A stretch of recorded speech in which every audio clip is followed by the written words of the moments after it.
Hello, welcome to GATE academy crash course of communication systems. तो random variable random process से हमने अपना syllabus शुरू किया। बीच में यहाँ पर थोड़ा पॉज आया है मेरे वीडियोस में, लेकिन अब हम फिर से रिज्यूम कर रहे हैं अपने वीडियोस को। तो रैंडम वेरिएबल रैंडम प्रोसेस से रिलेटेड ऑलमोस्ट थ्योरी पोर्शन हमने कंप्लीट कर लिया था। अब हमें न्यूमेरिकल्स पे प्रैक्टिस करनी है।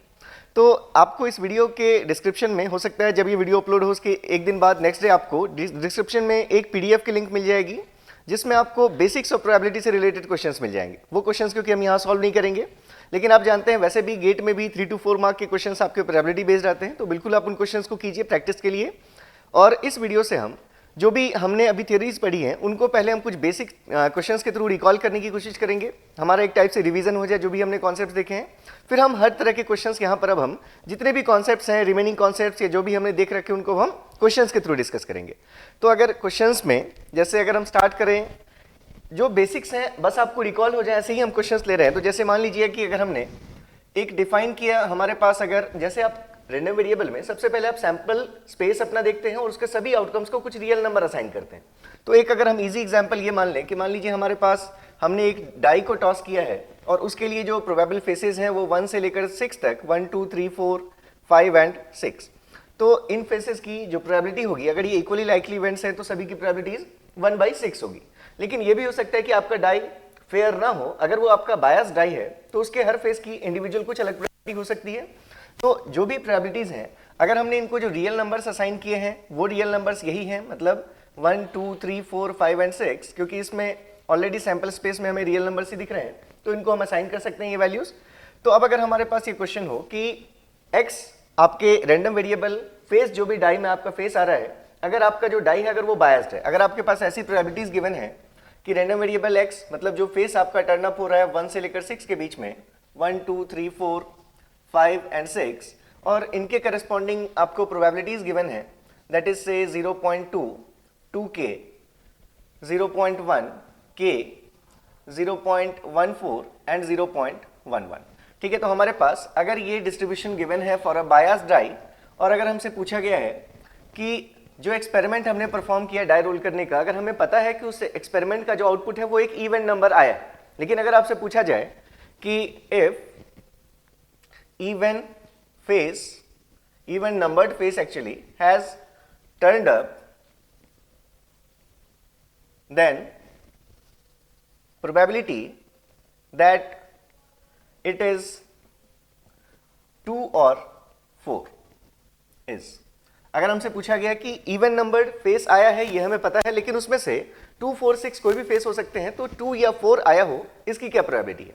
तो आपने देखा है कंडीशनल प्रोबेबिलिटीज, मतलब आपने जैसे डिफाइन किया था probability of y for given x, आपने ये वैल्यू लिखी थी, या तो हम लिखें यहाँ तो प्रोबेबिलिटी ऑफ x ही होगा, क्योंकि अगर आपको पता है कि x इवेंट हो चुका है तो फिर आप देखते हैं इस प्रोबेबिलिटी को टोटल x की प्रोबेबिलिटी अपॉन, यहाँ पर आपको न्यूमरेटर में क्या लेना है, जो इंटरसेक्शन की प्रोबेबिलिटी है, या तो आप लिखें probability of x intersection y, या सिंपली आप उसको प्रोबेबिलिटी ऑफ x y भी लिख सकते हैं। तो probability of x Y upon probability of X, इससे आपको ये probability of Y by X की वैल्यू मिलेगी। तो यहाँ पर ऐसे ही अगर हम ये कहें कि इवन नंबर्ड फेस आ चुके, मतलब 2 4 और 6 में से ही कोई एक हमारा प्रोबेबिलिटी हमारी है, मतलब हमारा एक कोई इवेंट आया है, तो इस प्रोबेबिलिटी को आप फाइंड कर सकते हैं p इज इक्वल्स टू, ये जो प्रोबेबिलिटी आपसे पूछी गई है आपने डिनोमिनेटर में लिया कोई भी इवेंट नंबर आने की प्रोबेबिलिटी, मतलब probability of 2 plus probability of 4 plus probability of 6, तो ये वैल्यू क्या मिली आपको 2k plus k and plus 0.11।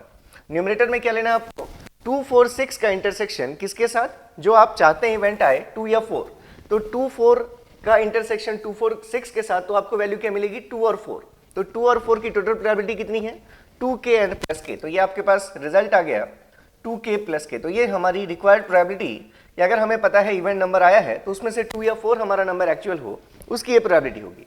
अब यहाँ पर अगर आपको k नहीं है गिवन, तो आप जानते हैं कि जब भी हम डाई को रोल करेंगे तो डेफिनेटली उसमें 1 से 6 के बीच में ही कोई फेस हमारे टर्न अप होगा, तो इसलिए टोटल प्रोबेबिलिटी हमेशा 1 होनी चाहिए।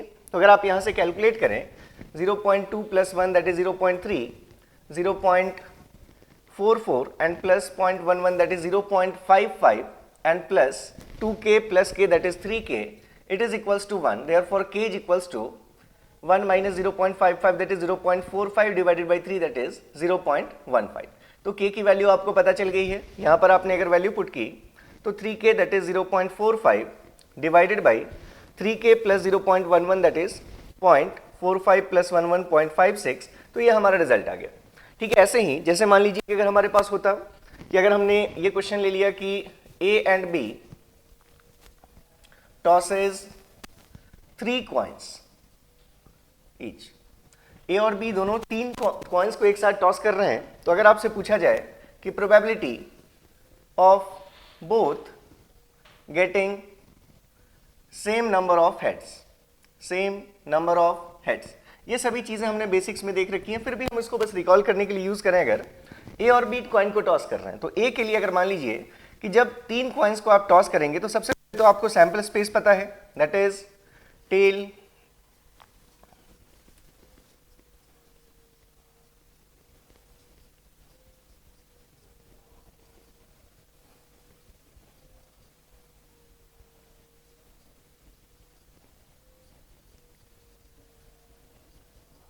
ये आपके पास 1 2 3 4 5 6 7 एंड 8 पॉसिबल केसेस हैं 3 कॉइन्स के टॉस में।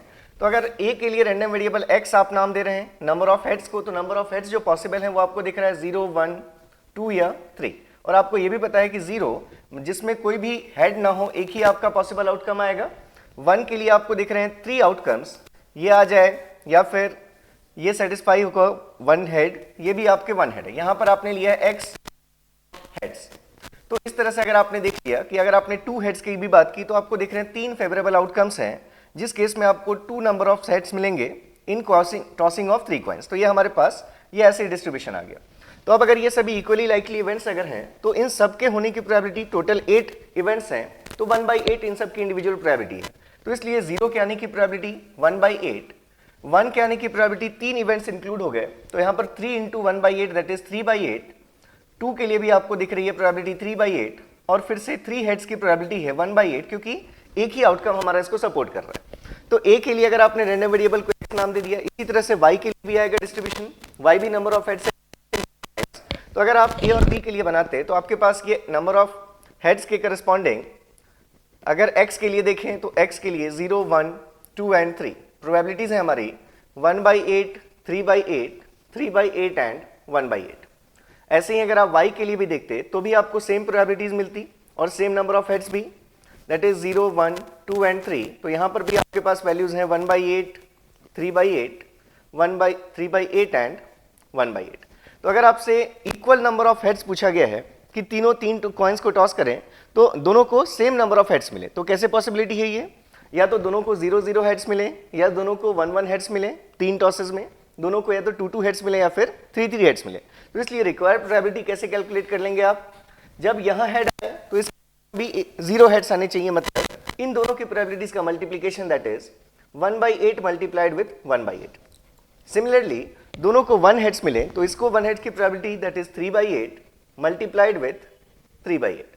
सिमिलरली आप 2 हेड्स के लिए और 3 हेड्स के लिए अगर कैलकुलेट करेंगे तो again 3/8 into 3/8 and plus 1/8 into 1/8। तो ये आप कैलकुलेट कर लेंगे। तो इस टाइप के क्वेश्चंस हमने देखे पहले जब हमने रैंडम वेरिएबल को डिफाइन किया, तो इस टाइप के कुछ क्वेश्चंस आपने प्रैक्टिस की। फिर उसके बाद जैसे अगर आप देखें कैरेक्टरिस्टिक्स ऑफ रैंडम वेरिएबल्स जब हमने डिफाइन किया तो वहां पर आपने देखा मीन और एवरेज वैल्यू और एक्सपेक्टेड वैल्यू, आपने लिखा एक्सपेक्टेशन ऑफ एक्स, आपने इसको म्यू। तो अगर हम डिस्क्रीट रैंडम वेरिएबल के लिए देखते हैं तो ये हमने वेटेड सम के फॉर्म में देखा था, it is equals to summation from, अगर हम कहें कि x हमारा रैंडम वेरिएबल है, एक डिस्क्रीट रैंडम वेरिएबल, जिसमें अगर हम मान लें कि x1 x2 x3 up to xm हमने m वैल्यूज अगर असाइन कर रखी है उस रैंडम वेरिएबल को, ये रैंडम वेरिएबल x की वैल्यूज है हमारी, तो उस केस में आप अगर लिखेंगे तो एक्सपेक्टेशन आप लिख सकते हैं समेशन फ्रॉम लेट्स से i is equals to 1 to m xi probability of that value that is pxi। तो ये हमने डिस्क्रीट के लिए मीन डिफाइन किया। आपने यहाँ से ऐसे भी आप इसको समझ सकते हैं कि अगर मान लीजिए कि हम कहें कि इसमें जितने भी हमने जो वैल्यूज असाइन की हैं अगर उन सब की प्रोबेबिलिटीज इक्वल है, अगर ये सभी इक्वली प्रोबेबल हो जाएं, मतलब अगर हम लिखें probability of x1 is equals to probability of x2 is equals to probability of xm is equals to 1/m, क्योंकि टोटल प्रोबेबिलिटी 1 होनी है, सभी की प्रोबेबिलिटी इक्वल है, तो सबकी इंडिविजुअल प्रोबेबिलिटी कितनी आएगी 1/m, क्योंकि m नंबर ऑफ आपके वैल्यूज हैं।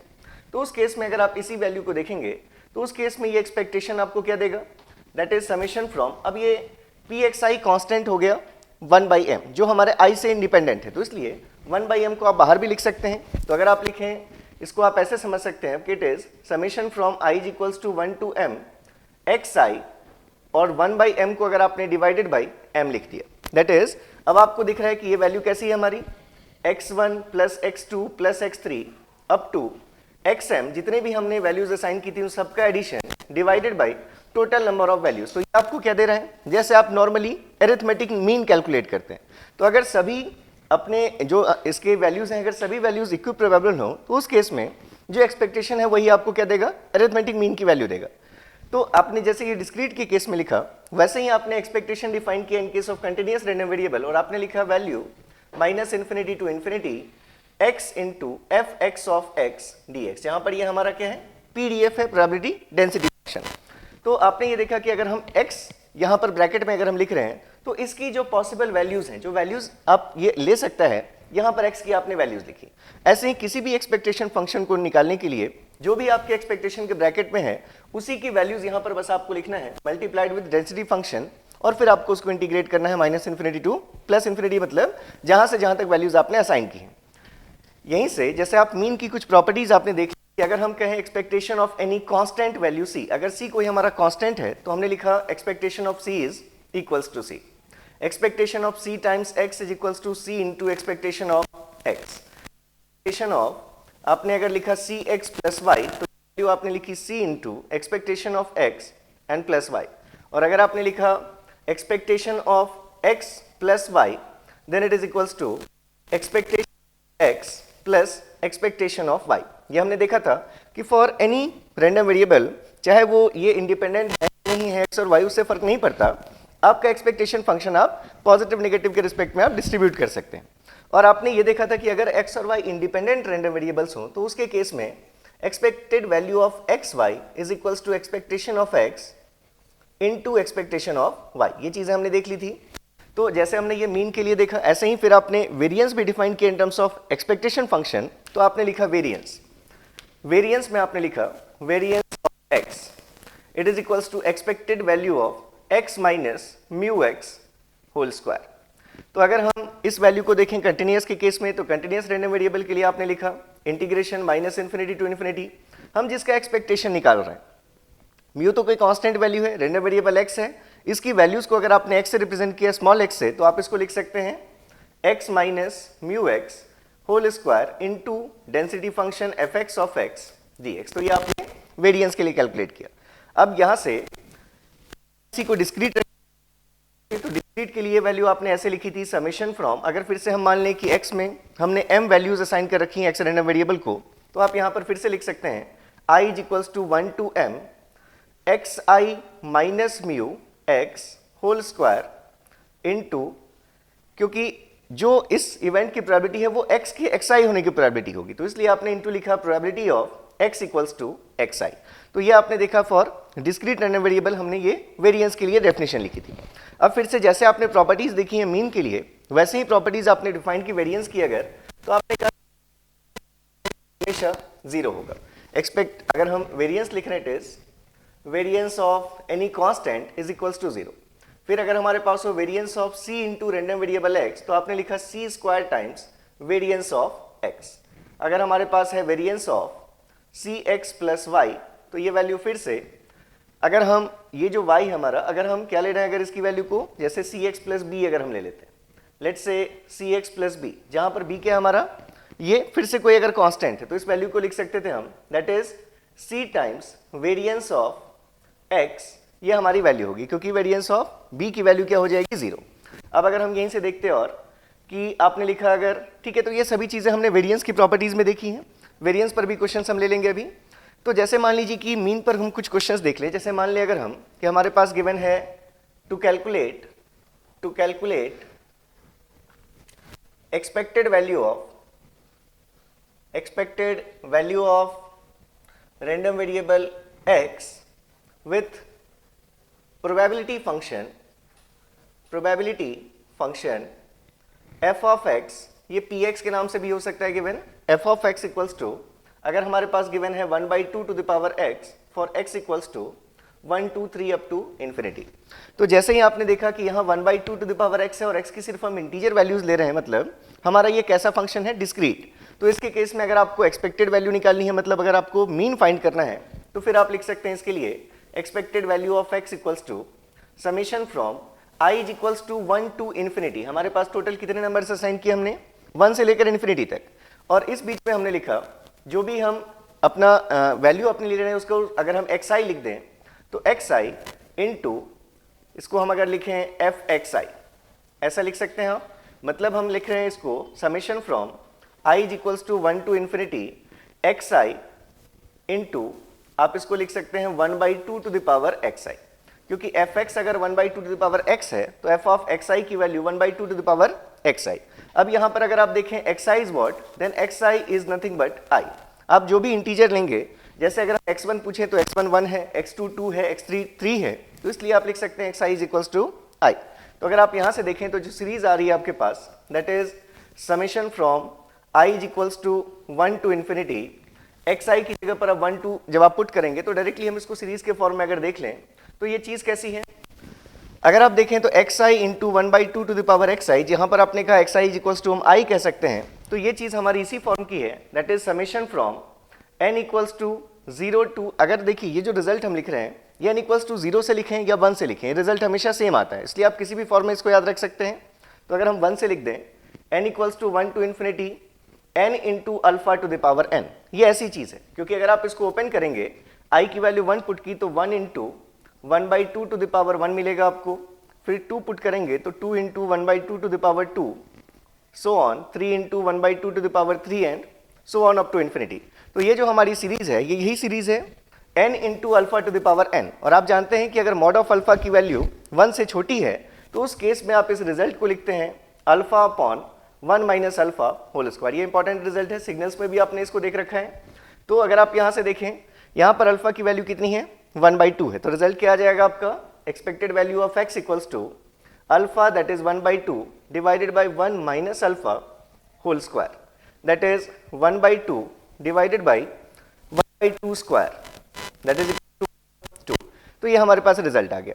अब ऐसे ही एक्सपेक्टेड वैल्यू अगर आपको पूछी जाए तो नॉर्मली इस टाइप के भी क्वेश्चंस आपको दिखेंगे कि मान लीजिए हमने कहा कोई गैम्बलिंग है जिसमें डाई के थ्रू गैम्बलिंग हो रही है, अगर कि 1 to 6 तक जो भी फेस आ रहे हैं उन फेस के अकॉर्डिंग जो भी प्लेयर्स हैं उनको अगर पे किया जा रहा है। अगर मान लीजिए हम कहें कि 1 2 3 4 5 6 इन फेसेस के अकॉर्डिंग हम जो प्लेयर्स हैं उनको हम पे कर रहे हैं, या तो पॉजिटिव मतलब उनको या तो प्राइज मनी मिल रही है या फिर उनको कुछ देना पड़ रहा है। जैसे मान लीजिए कि अगर आपने कहा कि for in a game of gambling अगर हमारे पास फेसेस हैं, अगर हमारे पास ये फेसेस हैं और उनके करस्पॉन्डिंग अगर हम एक्स जे मतलब अपने रैंडम वेरिएबल को ही हम ये मान लें कि कितने मनी आपको मिल रही है, तो मान लीजिए फेस अगर हमारे पास ये 1 2 3 4 5 एंड 6, ये 6 फेसेस हो सकते हैं। अगर इनके करस्पॉन्डिंग रैंडम वेरिएबल्स आपने रियल नंबर असाइन कर दिया कि अगर फेस 1 आएगा तो यूजर को या प्लेयर को 30 रुपीज़ पे किए जाएंगे, अगर फेस 2 आया तो 20 रुपीज़ पे किए जाएंगे, 3 के लिए 10 रुपीज़, अगर 4 फेस आता है तो यूजर से 10 रुपीज़ लिए जाएंगे, 5 आने पर भी यूजर को 20 रुपीज़ पे करने पड़ेंगे और इसके लिए 30 रुपीज़ पे करने पड़ेंगे। तो अगर हमारे पास ये रैंडम वेरिएबल अगर हमने एज्यूम कर लिया तो इस केस में आपसे एक्सपेक्टेड वैल्यू पूछी जा सकती है कि अगर हम एक थ्रो कर रहे हैं तो एवरेज ऑफ प्रॉफिट पर थ्रो की वैल्यू क्या होगी। तो जैसे मान लीजिए कि हम 2 केसेस ले लेते हैं। अगर हमने probability of x J define की, अगर हम ये मान लें कि डाई हमारा फेयर, तो उस केस में सभी फेसेस की प्रोबेबिलिटी इक्वल होगी और वो सभी प्रोबेबिलिटीज कितनी होंगी 1/6। तो एक केस अगर हम मान लें कि सभी फेसेस की प्रोबेबिलिटी अगर सेम है तो उस केस में एवरेज प्रॉफिट पर थ्रो क्या होगा, अगर ये हमें निकालना है, या हम कहें expected value of this random variable x. और अगर हम दूसरी केस लें, ये सपोज हमारा केस ए है और केस बी में अगर हमने प्रोबेबिलिटीज ऐसे डिफाइन कर दी, that is let's say it is 4/15, ये 1/6 ही है, टोटल प्रोबेबिलिटी हमेशा 1 होनी चाहिए, तो उसके करस्पॉन्डिंग अगर हम ये वैल्यू ले लें, अगर हमने 4 ले लिया तो यहाँ पर हमें 1/15 अगर हम ले लें तो आप देखेंगे टोटल सम आपको 1 मिल जाएगा। तो इन दोनों केसेस में ये हमारा केस ए है और ये हमारी केस बी की वैल्यू है। दोनों केसेस में अगर हमें कैलकुलेट करना है एवरेज प्रॉफिट पर थ्रो। एवरेज प्रॉफिट पर थ्रो मतलब आपको देखना है टोटल एक्सपेक्टेड वैल्यू कितनी आ रही है आपके रैंडम वेरिएबल एक्स की। तो केस ए में अगर आप देखेंगे तो एक्सपेक्टेशन ऑफ एक्स की वैल्यू कितनी है, ये वैल्यू करस्पॉन्डिंग प्रोबेबिलिटी, इनके मल्टीप्लीकेशन का आपको क्या लेना है, समेशन। डिस्क्रीट के केस में यही देखा हमने, तो क्या वैल्यू होगी 30 into 1/6 plus 20 into 1/6 plus 10 into 1/6 minus 10 into 1/6 minus 20 into 1/6 and minus 30 into 1/6। तो अगर आप इस केस में देख रहे हैं तो सभी पॉजिटिव और नेगेटिव वैल्यूज एक दूसरे को कैंसिल आउट कर रही है और फाइनली ये एक्सपेक्टेड वैल्यू आपको क्या मिली, 0। तो अगर आपका डाई फेयर है तो उस केस में, और अगर आपने इक्वल 10 20 30 माइनस 10 20 माइनस 30 अगर दे रखा है तो उस केस में एक्सपेक्टेड वैल्यू क्या मिली आपको, 0 मिली। अब अगर यहीं पर हम केस बी देखते, expected value of x only but for given probabilities, ये जो हमने वैल्यूज ले रखी है, तो इस केस में 30 into 4/15 that is 120 upon 15 plus 20 into 1/6 that is 20/6, 10/6, next minus 10/6, फिर नेक्स्ट वैल्यू हमारी माइनस 20/6 और ये वैल्यू माइनस 30/15। तो अगर आप यहाँ से देखें तो ये वैल्यूज कैंसिल आउट हो रही हैं, 20/6 माइनस 20/6 कैंसल्ड, ये 10/6 10/6 कैंसल्ड, लेकिन यहाँ पर आपको नेट वैल्यू कुछ दिख रही है 1/20/15 माइनस 30/15, दैट इज आप अगर देखें तो 120 माइनस 30 दैट इज 90/15। तो ये वैल्यू क्या मिलेगी आपको, +6। तो अगर ये वैल्यू प्लस आ रही है 6, मतलब इस केस में एवरेज प्रॉफिट कितना है, +6 रुपीज का है। अगर यहीं पर हम प्रोबेबिलिटी को चेंज कर देते, क्योंकि आपको दिख रहा है कि ये नेगेटिव के करस्पॉन्डिंग कम प्रोबेबिलिटी हमने रखी है और ये पॉजिटिव वैल्यू के करस्पॉन्डिंग हमने ज्यादा प्रोबेबिलिटी रखी है। अगर इसी चीज को हम इस वैल्यू को 1/15 ले लेते और इस वैल्यू को हम अगर 4/15 लेते, तो क्योंकि ये दोनों वैल्यूज तो अपने आप को कैंसिल कर रही हैं, ये 4 वैल्यूज, तो यहां पर अगर नेगेटिव की प्रोबेबिलिटी ज्यादा होती तो आप देखते कि ये वैल्यू आपको नेगेटिव में मिलती, मतलब एक्सपेक्टेड जो प्रॉफिट पर लॉस है वो -6 अगर आता, इसका मतलब आपको क्या हो रहा है, पर थ्रो में कुछ लॉस हो रहा है। तो ये चीज यहां से देख ली हमने। अब जैसे इसके बाद आपने जो CDF और PDF डिफाइन किया रैंडम वेरिएबल्स के लिए, तो उसको अगर हम एक बार देख लें, उस पर कुछ क्वेश्चंस देख लेते हैं हम। तो आपको सभी चीजें रिकॉल करनी है जो भी आपने कॉन्सेप्ट देखे हैं। थोड़ा गैप हो गया मतलब इसका ये नहीं है कि आपने वो चीजें अब आपकी यूज की नहीं है। अगर आपके पास प्रॉपर नोट्स हैं तो बिल्कुल आपको सारी चीजें याद आ जाएंगी, एक बार आप देखेंगे अगर तो सब कुछ ईजी लगेगा। तो कुछ क्वेश्चंस यहाँ पर बस हम कर रहे हैं प्रैक्टिस और इसी के लिए।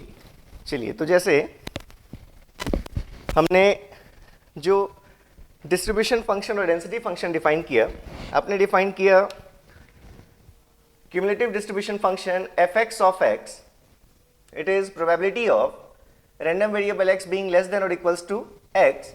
और आपने अगर इसको कंपेयर किया अपने PDF से, तो आपने ये लिखा था कि इसका डिफरेंशिएशन आपको CDF का डिफरेंशिएशन PDF देता है, या फिर आप कहें कि अगर PDF को हम इंटीग्रेट कर लें fx ऑफ, सपोज यहाँ पर हम u लिख लेते हैं du, तो अगर आप PDF को, वैसे भी आप जानते हैं PDF की प्रॉपर्टी कि आपको जो प्रोबेबिलिटी चाहिए में आपको PDF को इंटीग्रेट करना होता है। तो अगर x लेस देन x की प्रोबेबिलिटी चाहिए तो हमने इंटीग्रेट किया फ्रॉम -∞ टू x। ठीक है, जैसे एक क्वेश्चन ले लेते हैं हम इस पर।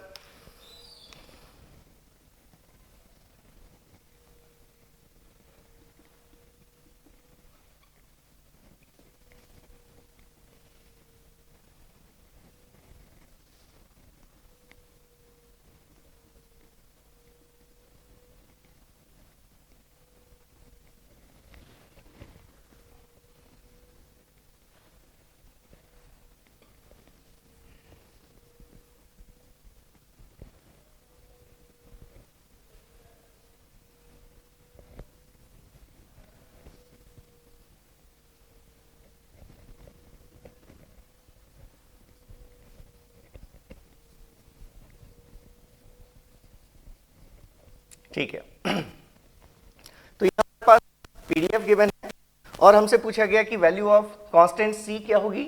नेक्स्ट हमारे इस PDF के इंटीग्रेशन से जो हमें CDF मिलेगा वो CDF डिफाइन करना है और प्रोबेबिलिटी देखनी है 2 से 3 के बीच में रैंडम वेरिएबल x की। तो सबसे पहले तो आपको दिख रहा है कि PDF सिर्फ किस ड्यूरेशन में डिफाइंड है, 1 से लेकर 4 तक ही आपका ये PDF डिफाइंड है। तो एक चीज तो आप जानते हैं कि अगर आपको ये कांस्टेंट फाइंड करना हो, ऐसे क्वेश्चंस आपको हमेशा पता है कि डेंसिटी फंक्शन के अंदर का टोटल एरिया 1 होना चाहिए। मतलब अगर आप इंटीग्रेट करेंगे अपने minus infinity to infinity F x of x D X, तो ये वैल्यू हमेशा 1 होगी। तो क्योंकि यहाँ पर सिर्फ 1 से 4 के बीच इंटीग्रेट करना आपको, वैल्यूज हमारी 1 से 4 के बीच के लिए नॉन जीरो है। तो अगर हमने 1 to 4 इंटीग्रेट किया c into X minus 1 d X, तो ये वैल्यू होनी चाहिए 1। आपने इस इंटीग्रेशन को इवेल्युएट किया c into X minus 1 whole square divided by 2, values आपको पुट करनी है x की from 4 to that is 1 to 4, और इसको आप इक्वेट करेंगे 1 से, तो ये वैल्यू आ गई हमारे पास c इंटू, जब 4 पुट कर रहे हैं हम तो 4 minus 1 that is 3 square, c by 2 बाहर कर लेते हैं हम, तो ये वैल्यू आ गई 9, माइनस जब 1 पुट करेंगे तो 1 माइनस 1 0, तो 9 by 2 c is 1, therefore c is equals to 2 by 9। तो ये वैल्यू आ गई हमारे पास c की। तो इसलिए आपका जो डेंसिटी फंक्शन है उसको आप लिख सकते हैं, it is equals to that is 9 by 2 by 9 times x minus 1 for x in between 1 and 4। ठीक है, ये पहली चीज आ गई हमारे पास। अब अगर हमें इसका डिस्ट्रीब्यूशन फंक्शन चाहिए तो इसके लिए नेक्स्ट अगर आप देख रहे हैं PDF, CDF that is fx of x, तो fx ऑफ x का मतलब हमें फिर से क्या चीज फाइंड करनी है, probability of x less than equals to x। कैसे मिलती है प्रोबेबिलिटी? अगर आपके पास PDF है तो इस रीजन में आप इंटीग्रेट कर लीजिए। तो देखिए यहाँ पर अगर हम केस देखें, केस 1, क्योंकि आपको दिख रहा है कि x की वैल्यू 1 से 4 के बीच में होगी तभी PDF नॉन जीरो होगा, और जब PDF नॉन जीरो होगा उसी ड्यूरेशन में आपको CDF भी नॉन जीरो मिलेगा। तो यहाँ पर अगर हम देख रहे हैं दैट इज हम पहले की बात कर रहे हैं अगर कि अगर हम x की वैल्यू 1 से छोटी ले लें, तो अगर आपने x की वैल्यू लेस देन 1 के लिए देखा तो लेस देन 1 के लिए PDF की वैल्यू कितनी है हमारी 0 है। तो उस केस में अगर हम ये क्योंकि हमें ये कैसे मिलने वाला है, integration from minus infinity to x f x of x D x से मिलने वाला है। तो अगर हम माइनस इन्फिनिटी से मान लीजिए हमने ले लिया 0 या फिर 1 से छोटी कोई भी वैल्यू, तो क्योंकि उस बीच में इस PDF की वैल्यू 0 है, इसलिए आपका रिजल्ट क्या मिलेगा, आपको 0 मिलेगा। तो इसलिए x लेस देन 1 के लिए एफ एक्स ऑफ एक्स की वैल्यू क्या होगी, 0 होगी। अब ऐसे ही अगर आप कहें कि अगर हम x ग्रेटर देन 4 के लिए देखेंगे तो वो वैल्यू हमें पता है वैल्यू कितनी आएगी, CDF की 1 आएगी। फिर भी अगर हम चेक कर लें तो ऐसे ही अगर आपने केस 2 लिया, केस 2 का मतलब जब x आपके इस रेंज में है 1 से लेकर 4 के रेंज में, जिसके लिए आपने अगर CDF को डिफाइन किया, अपने PDF को डिफाइन किया, तो इस केस में एफ एक्स ऑफ एक्स की वैल्यू क्या होगी, इंटीग्रेशन के लिमिट्स हमें माइनस इन्फिनिटी से लेना था, लेकिन क्योंकि x 1 से पहले एग्जिस्ट नहीं कर रहा, तो इसलिए हम यहाँ पर लिमिट्स कहाँ से लेंगे, 1 से लेकर x तक। ये माइनस इन्फिनिटी से x को हमने 1 से x कर लिया, क्योंकि माइनस 1 से पहले हमारे PDF की वैल्यू 0 है। नेक्स्ट अगर हमने इस बीच में जो हमारा PDF है that is 2 by 9 times x minus 1 d x, अगर आप इसको इंटीग्रेट करेंगे तो यहाँ से आपको एफ एक्स ऑफ एक्स की वैल्यू मिलेगी। क्या वैल्यू आ रही है, that is 2 by 9 times x minus 1 whole square divided by 2, और इसमें लिमिट्स हमें पुट करनी है फ्रॉम 1 टू x। तो अगर आप देखें ये वैल्यू दैट इज 2 बाई, ये 2 और 2 कैंसिल कर सकते हैं हम, और 1 बाई 9 टाइम्स अगर आपने x की वैल्यू को x किया तो आपको वैल्यू मिली x माइनस 1 का होल स्क्वायर, माइनस जब आप 1 पुट करेंगे तो 1 माइनस 1 0, तो इसलिए एफ एक्स ऑफ एक्स की वैल्यू आ गई that is x minus 1 whole square divided by 9। ये किस ड्यूरेशन में आई हमारे पास वैल्यू, जब x की वैल्यू 1 से 4 के बीच में। अगर आप ऐसे ही केस 3 देखते दैट इज अगर हम लेते कि रैंडम वेरिएबल x की वैल्यू अगर 4 से बड़ी, उस बीच में अगर हमें ये देखना होता एफ एक्स ऑफ एक्स की value that is minus infinity to x हमें लेना है अगर, तो minus infinity to x f x of x हमें देखना है। ठीक है, अब इसको हम कैसे लिख सकते हैं, इसको हम लिख सकते हैं इंटीग्रेशन फ्रॉम माइनस इन्फिनिटी से शुरू नहीं हो रहा, x की वैल्यू 1 से छोटी अगर है तो PDF 0 है, इसलिए आपने लिखा 1 से लेकर, पहले तो हम 4 तक लिख लेते हैं, 1 से इन्फिनिटी अगर हमें जाना है तो उसको हम ऐसे लिख सकते हैं 1 to 4 और प्लस 4 to इन्फिनिटी। तो 1 to 4 अगर आपने लिखा F x of x D x, और फिर आपने लिखा integration 4 to infinity F x of x D x, ऐसा लिख सकते हैं आप। तो आपको पता है ये जो चीज़ है, आप अगर PDF जहाँ से जहाँ के बीच में डिफाइंड है उस पूरे रीजन में अगर आपने इंटीग्रेट कर लिया PDF को 1 से लेकर 4 तक, तो ये टोटल एरिया आपको क्या मिलेगा, टोटल प्रोबेबिलिटी 1 के बराबर, मतलब ये वैल्यू है हमारी 1। और अगर आप इस रीजन में देख रहे हैं 4 से इन्फिनिटी, तो आपको दिख रहा है कि ये PDF हमारा सिर्फ नॉन जीरो वैल्यूज किस रेंज में है, 1 से 4 तक, तो ये रिजल्ट आपको क्या मिलेगा, 0। तो यहाँ से आप देख रहे हैं टोटल प्रोबेबिलिटी वैल्यू कितनी मिल गई आपको, 1। तो ये मिलना ही था, क्योंकि अगर आप x 4 से बड़ी वैल्यू ले रहे हैं मतलब आपने सारे ही आउटकम्स को अगर इंक्लूड कर लिया तो प्रोबेबिलिटी आपको 1 मिलेगी। तो यहाँ से आप देख रहे हैं ये आपके पास वैल्यू आ गई f(x) of x is 0 for x less than 0, x less than 1, it is equals to x minus 1 whole square by 9 for x in between 1 and 4, and it will be 1 for x equals to x greater than 4। तो ये हमारे पास CDF आ गया। अब जैसे third part में पूछा गया आपसे प्रोबेबिलिटी ऑफ x की वैल्यू 2 से 3 के बीच में हो, इसकी क्या प्रोबेबिलिटी, ठीक है। तो इसको आप PDF से भी फाइंड कर सकते थे। PDF से अगर हमें फाइंड करना होता तो क्या करते हैं हम, 2 से 3 के बीच में हम इंटीग्रेट कर लेते हैं अपने PDF को, और PDF की वैल्यू कितनी है 2/9 टाइम्स x माइनस 1। तो अगर आप इसको इंटीग्रेट कर लेंगे तब भी आपको ये रिजल्ट मिल जाएगा। यहाँ से देखिए क्या वैल्यू आ रही है, it is 2/9 times x minus 1 whole square by 2, और लिमिट्स हमें पुट करनी है फ्रॉम 2 to 3। तो ये 2 और ये 2 कैंसल्ड, मतलब ये वैल्यू कितनी आ गई 1/9 इंटू, अगर आप 3 पुट करेंगे तो 3 minus 1 that is 2 square is 4, minus जब आप 2 पुट करेंगे तो 2 माइनस 1 इज 1, 1 स्क्वायर इज 1। तो ये वैल्यू कितनी मिली 3/9, वैल्यू कितनी आ गई 1/3। इसी को अगर आप PDF से कैलकुलेट नहीं करके अगर आप CDF से करना चाहते तो भी ये प्रोबेबिलिटी आप जानते हैं कि अगर हम लिखते हैं प्रोबेबिलिटी ऑफ x1 से x की वैल्यू x2 के बीच में, तो आप ये लिखते हैं it is equals to fx of x2 minus fx of x1। Continuous random variable है तो यहाँ पर इक्वलिटी का साइन हो या नहीं हो या यहाँ पर हो उससे फर्क नहीं पड़ेगा। तो यहाँ से आप डायरेक्टली लिख सकते थे इस रिजल्ट की वैल्यू को, it is fx of 3 minus fx of 2। आप इसको ऐसे भी समझ सकते हैं कि ये जो हम वैल्यू लिख रहे हैं प्रोबेबिलिटी ऑफ रैंडम वेरिएबल की वैल्यू 2 से 3 के बीच में, आप इस चीज को ऐसे भी लिख सकते हैं probability of random variable x less than 3 minus probability of random variable x less then 2। मतलब अगर हम 3 से छोटे होने की सभी आउटकम्स को इंक्लूड कर लें और उसमें से अगर हम आउटकम्स हटा दें जो 2 से भी छोटे हैं, तो हमारे पास वो सभी आउटकम्स बचेंगे जो 2 से 3 के बीच में। तो इसको भी आप ऐसे लिख सकते थे, इसको आप लिख सकते हैं fx ऑफ 3, इसको आप लिख सकते हैं fx ऑफ 2, क्योंकि कंटिन्यूअस का केस है तो उसके केस में यहाँ पर इक्वलिटी का साइन हो या नहीं हो फर्क नहीं पड़ता।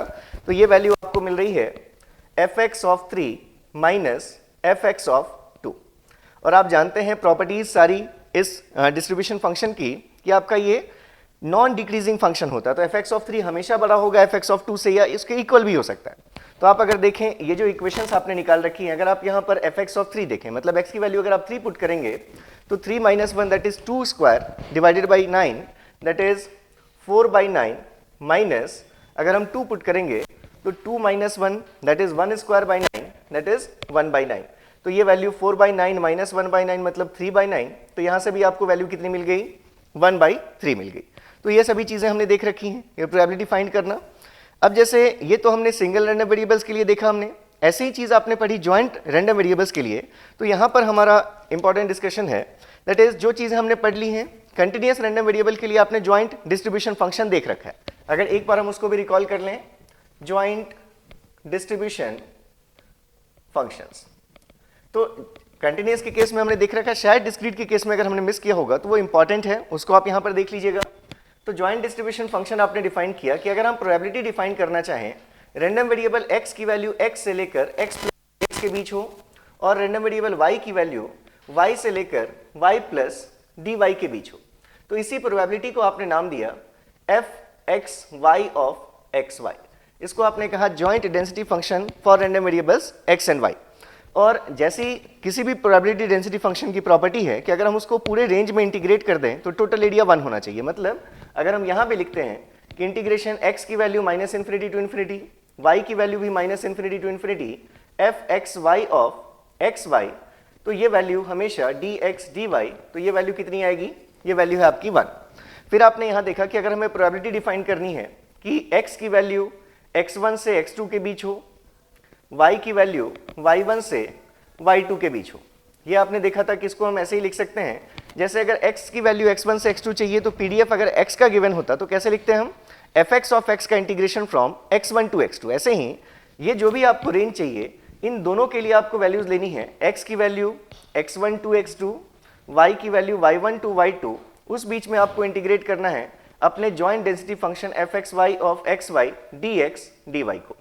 यहीं से हमने ये भी देखा कि अगर हम प्रोबेबिलिटी फाइंड करना चाहते हैं कि रैंडम वेरिएबल x की वैल्यू लेस देन x हो और रैंडम वेरिएबल y की वैल्यू लेस देन y हो, तो हमने ये देखा था कि ये x लेस देन x के लिए इंटीग्रेशन हमने x की लिमिट्स ली from -x to x, -∞ to x, y के लिए लिमिट्स लिया आपने फ्रॉम -∞ टू y, और यहाँ पर आप लिख सकते हैं f(x, y) ऑफ, या तो यहाँ पर xy लिखें या कुछ भी आप वेरिएबल भी चेंज कर सकते हैं, जैसे uv भी लिख सकते हैं, ठीक है। तो मैं यहाँ xy ही लिख रहा हूँ, dx dy, ये चीज़ें हमने देख ली थी। फिर हमने ये देखा था कि अगर हम ये कंस्ट्रेंट y पर से हटा लें, अगर हम ये चाहें, क्योंकि ये जॉइंट प्रोबेबिलिटी है, मतलब हम चाहते हैं कि जो हमारे एक्सपेरिमेंट का रिजल्ट हो उसमें ये दोनों ही चीज़ें एक साथ सेटिस्फाई हों, x की वैल्यू, रैंडम वेरिएबल x की वैल्यू x से छोटी हो, उसके साथ साथ y की वैल्यू भी y से छोटी हो। तो यहाँ पर आपने x और y दोनों पर कंस्ट्रेंट्स रखे थे। अब अगर आपने एक कंस्ट्रेंट हटा लिया और अगर आपने लिखा सिर्फ कि अगर हमें सिर्फ ये प्रोबेबिलिटी चाहिए, that is probability of random variable x की वैल्यू तो x से छोटी हो लेकिन y की वैल्यू -∞ से इन्फिनिटी कुछ भी हो, अगर हम इस पर कोई कंस्ट्रेंट नहीं रखना चाहते, तो अब यहाँ पर ये जो लिमिट्स आपने y के लिए ली हैं, ये लिमिट्स हमारी चेंज हो जाएंगी। y की लिमिट्स -∞ टू +∞, x की लिमिट्स अभी भी वही रहेंगी -∞ से लेकर x तक, और आपने फिर से इस डेंसिटी फंक्शन को अगर इंटीग्रेट किया dx dy, तो यहाँ से आपको ये जो वैल्यू मिलेगी, इस वैल्यू को हम क्या कह सकते हैं, क्योंकि हमने सिर्फ इस प्रोबेबिलिटी को कंसीडर किया कि रैंडम वेरिएबल x की वैल्यू x से छोटी हो, इसलिए आप इस वैल्यू को f(x) ऑफ x नाम दे सकते हैं। मतलब ये क्या हमारा, इसको हम कहेंगे marginal distribution function of random variable x। तो यहाँ तक हमने ये देख लिया। अब इसी में अगर आगे जो चीज़ें आपने और देख रखी हैं उसको 2 मिनट हम देखकर फिर डिस्क्रीट का केस हम लेंगे यहाँ पर, और दोनों ही पर हम एग्जाम्पल्स प्रैक्टिस करेंगे। तो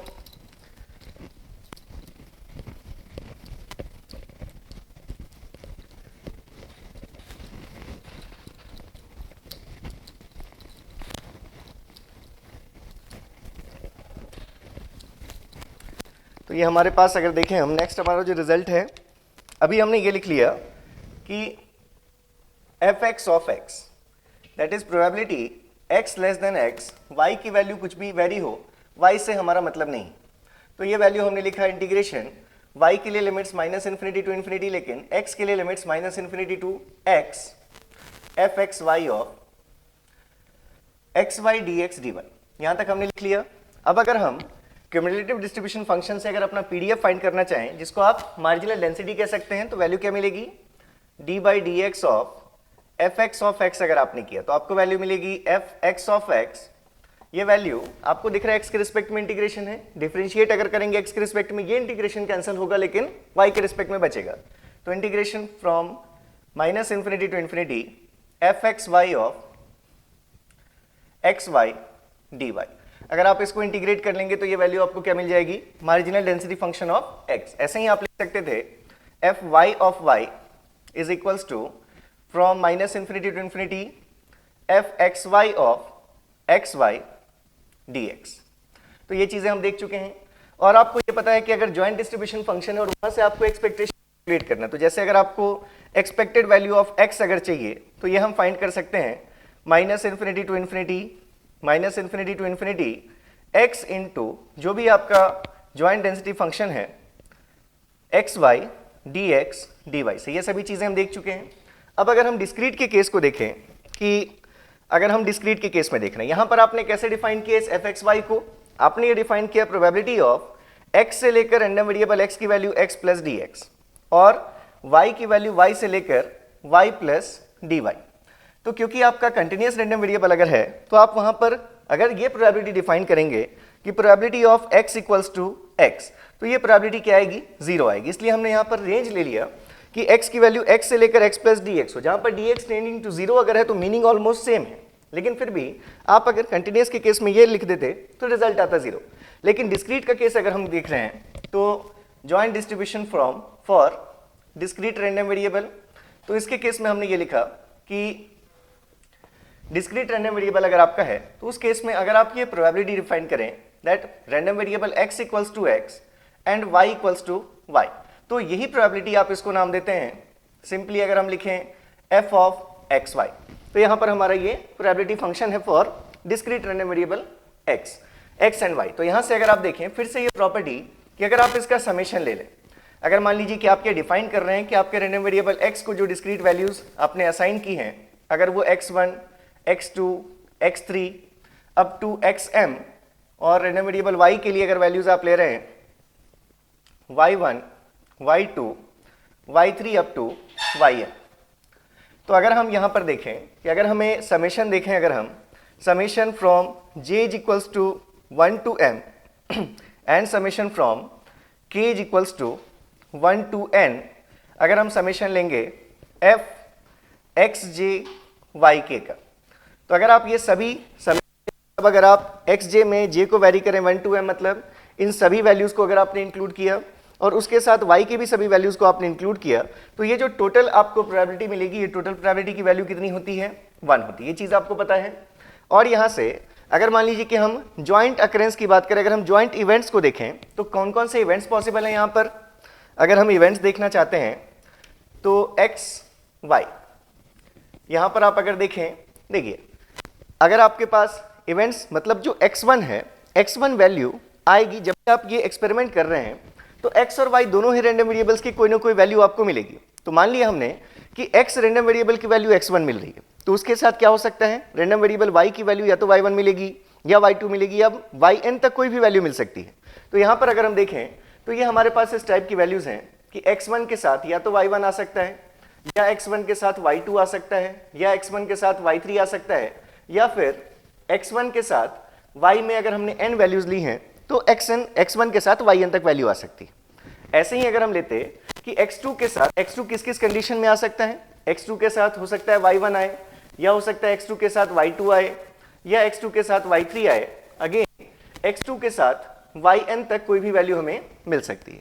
ऐसे ही अगर आप वैल्यू वेरीज कर रहे हैं तो x में आपके पास टोटल m नंबर्स हैं, तो xm के साथ भी या तो y1 आएगा या xm के साथ y2 आएगा, y3 या अप टू हमने लिखा xm के साथ xm yn। ऐसी ये हमारे पास, हम कहेंगे कि ये हमारी ओवरऑल पॉसिबिलिटी है।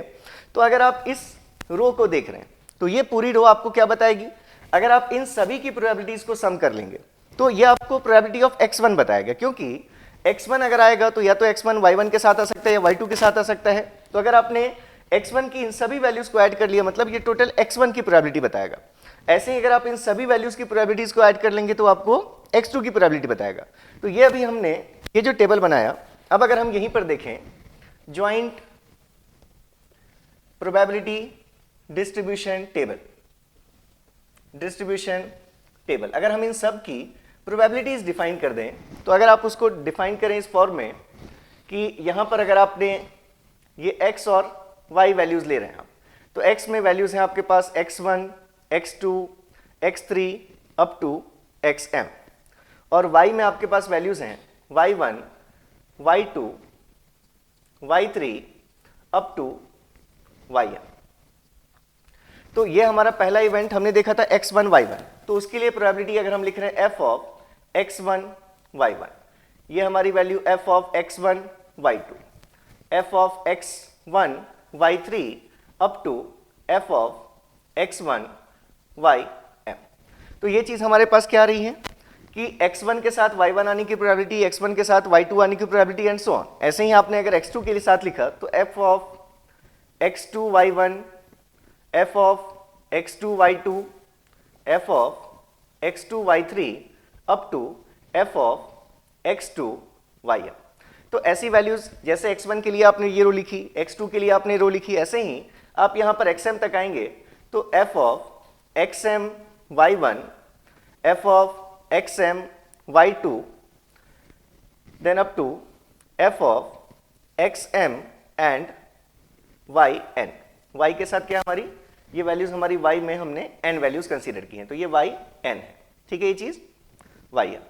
तो अब अगर आप देखें कि अगर हम यहाँ से, अगर हम इस रो वाइज एडिशन अगर हम कैलकुलेट कर लें, अगर आप इन रो वाइज एडिशन अगर आप कैलकुलेट करके देखें, ऐसे ही आप कॉलम वाइज एडिशन अगर कैलकुलेट करके देखें, तो इन वैल्यूज को अगर हम देखेंगे ये हमारे पास, देखिए तो सबसे पहले अगर हम ये देखें, हमने ये देख लिया कि अगर x1 आया है तो वो y1, y2, y3 किसी न किसी के साथ आया होगा। तो इसलिए अगर आप इन सभी प्रोबेबिलिटीज को ऐड करेंगे तब जो आपको प्रोबेबिलिटी मिलेगी उसको कहेंगे हम कि x की वैल्यू, रैंडम वेरिएबल x की वैल्यू किसके बराबर हो, x1 के बराबर हो, इसकी क्या प्रोबेबिलिटी। तो मान लीजिए इसको हम नाम दे रहे हैं f(x) ऑफ x1। ये x बस सब्सक्रिप्ट कि हम x को कंसीडर कर रहे हैं, इसलिए हमने यहां पर x लिखा। ऐसे ही अगर आप इस कॉलम को देखेंगे, इस पूरे कॉलम में हर जगह y1 y1 y1 आपको दिख रहा है, मतलब y1 के आने की प्रोबेबिलिटी, अगर आप देखें y1 आया है तो x के में किसी न किसी एक के साथ आया होगा, या तो x1 के साथ आएगा या x2 के साथ आएगा।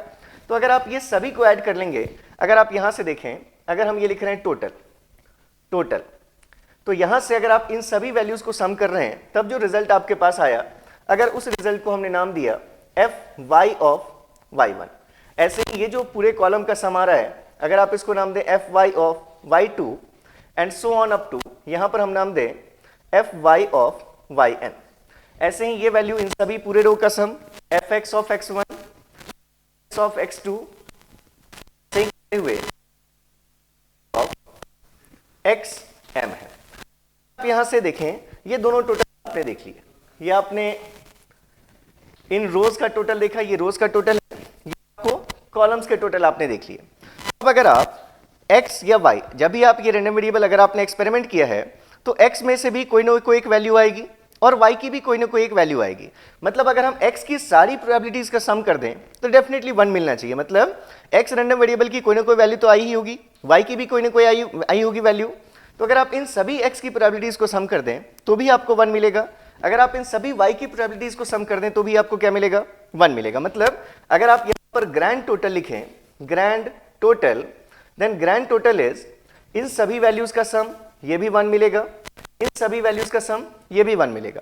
और अगर आप देखें तो चाहे आप इन सब का सम कर रहे हैं या आप इन पूरे का सम कर रहे हैं, ओवरऑल आप इस पूरे टेबल का ही सम कर रहे हैं। जैसे आपने ये fx ऑफ x1 लिखा तो आपने इस पूरी रो का सम कर लिया, मतलब इस पूरी रो के सारे एलिमेंट्स का आपने वैल्यू ले ली। अगर आपने ये fx ऑफ 2 लिखा तो आपने सेकंड रो की सारी वैल्यूज ले ली। तो अपने आप में ये इन सब का सम, इसका मतलब इसके सभी रोज का सम, मतलब टोटल इस पूरे टेबल की प्रोबेबिलिटीज का सम। तो ग्रैंड टोटल इसलिए हमने नाम लिखा, ये वैल्यू क्या होगी, 1 होगी। और इस 1 को या तो हम रो वाइज ऐड करके दिखा सकते हैं, या फिर हम इस 1 को सभी कॉलम वाइज एंट्रीज को ऐड करके हम फाइंड कर सकते हैं। तो इसका अब यूज क्या होगा वो हम देखेंगे क्वेश्चन में। यहां से क्या चीजें आपको समझनी है, अगर हम यहां से सबसे पहले अगर बात करें कि अगर हम डिफाइन कर रहे हैं probability of x equals to xj, x में x1 x2 x3 बहुत सारी वैल्यूज हैं, तो रैंडम वेरिएबल x की वैल्यू xj आए, ये जो प्रोबेबिलिटी हम फाइंड करते हैं इसको हम नाम देते हैं मार्जिनल प्रोबेबिलिटी फंक्शन।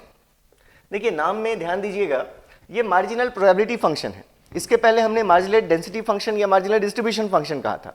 तो अगर मार्जिनल प्रोबेबिलिटी फंक्शन पूछा जाता है तो ये चीज आप ध्यान देंगे कि it is equals to probability of x equals to xj।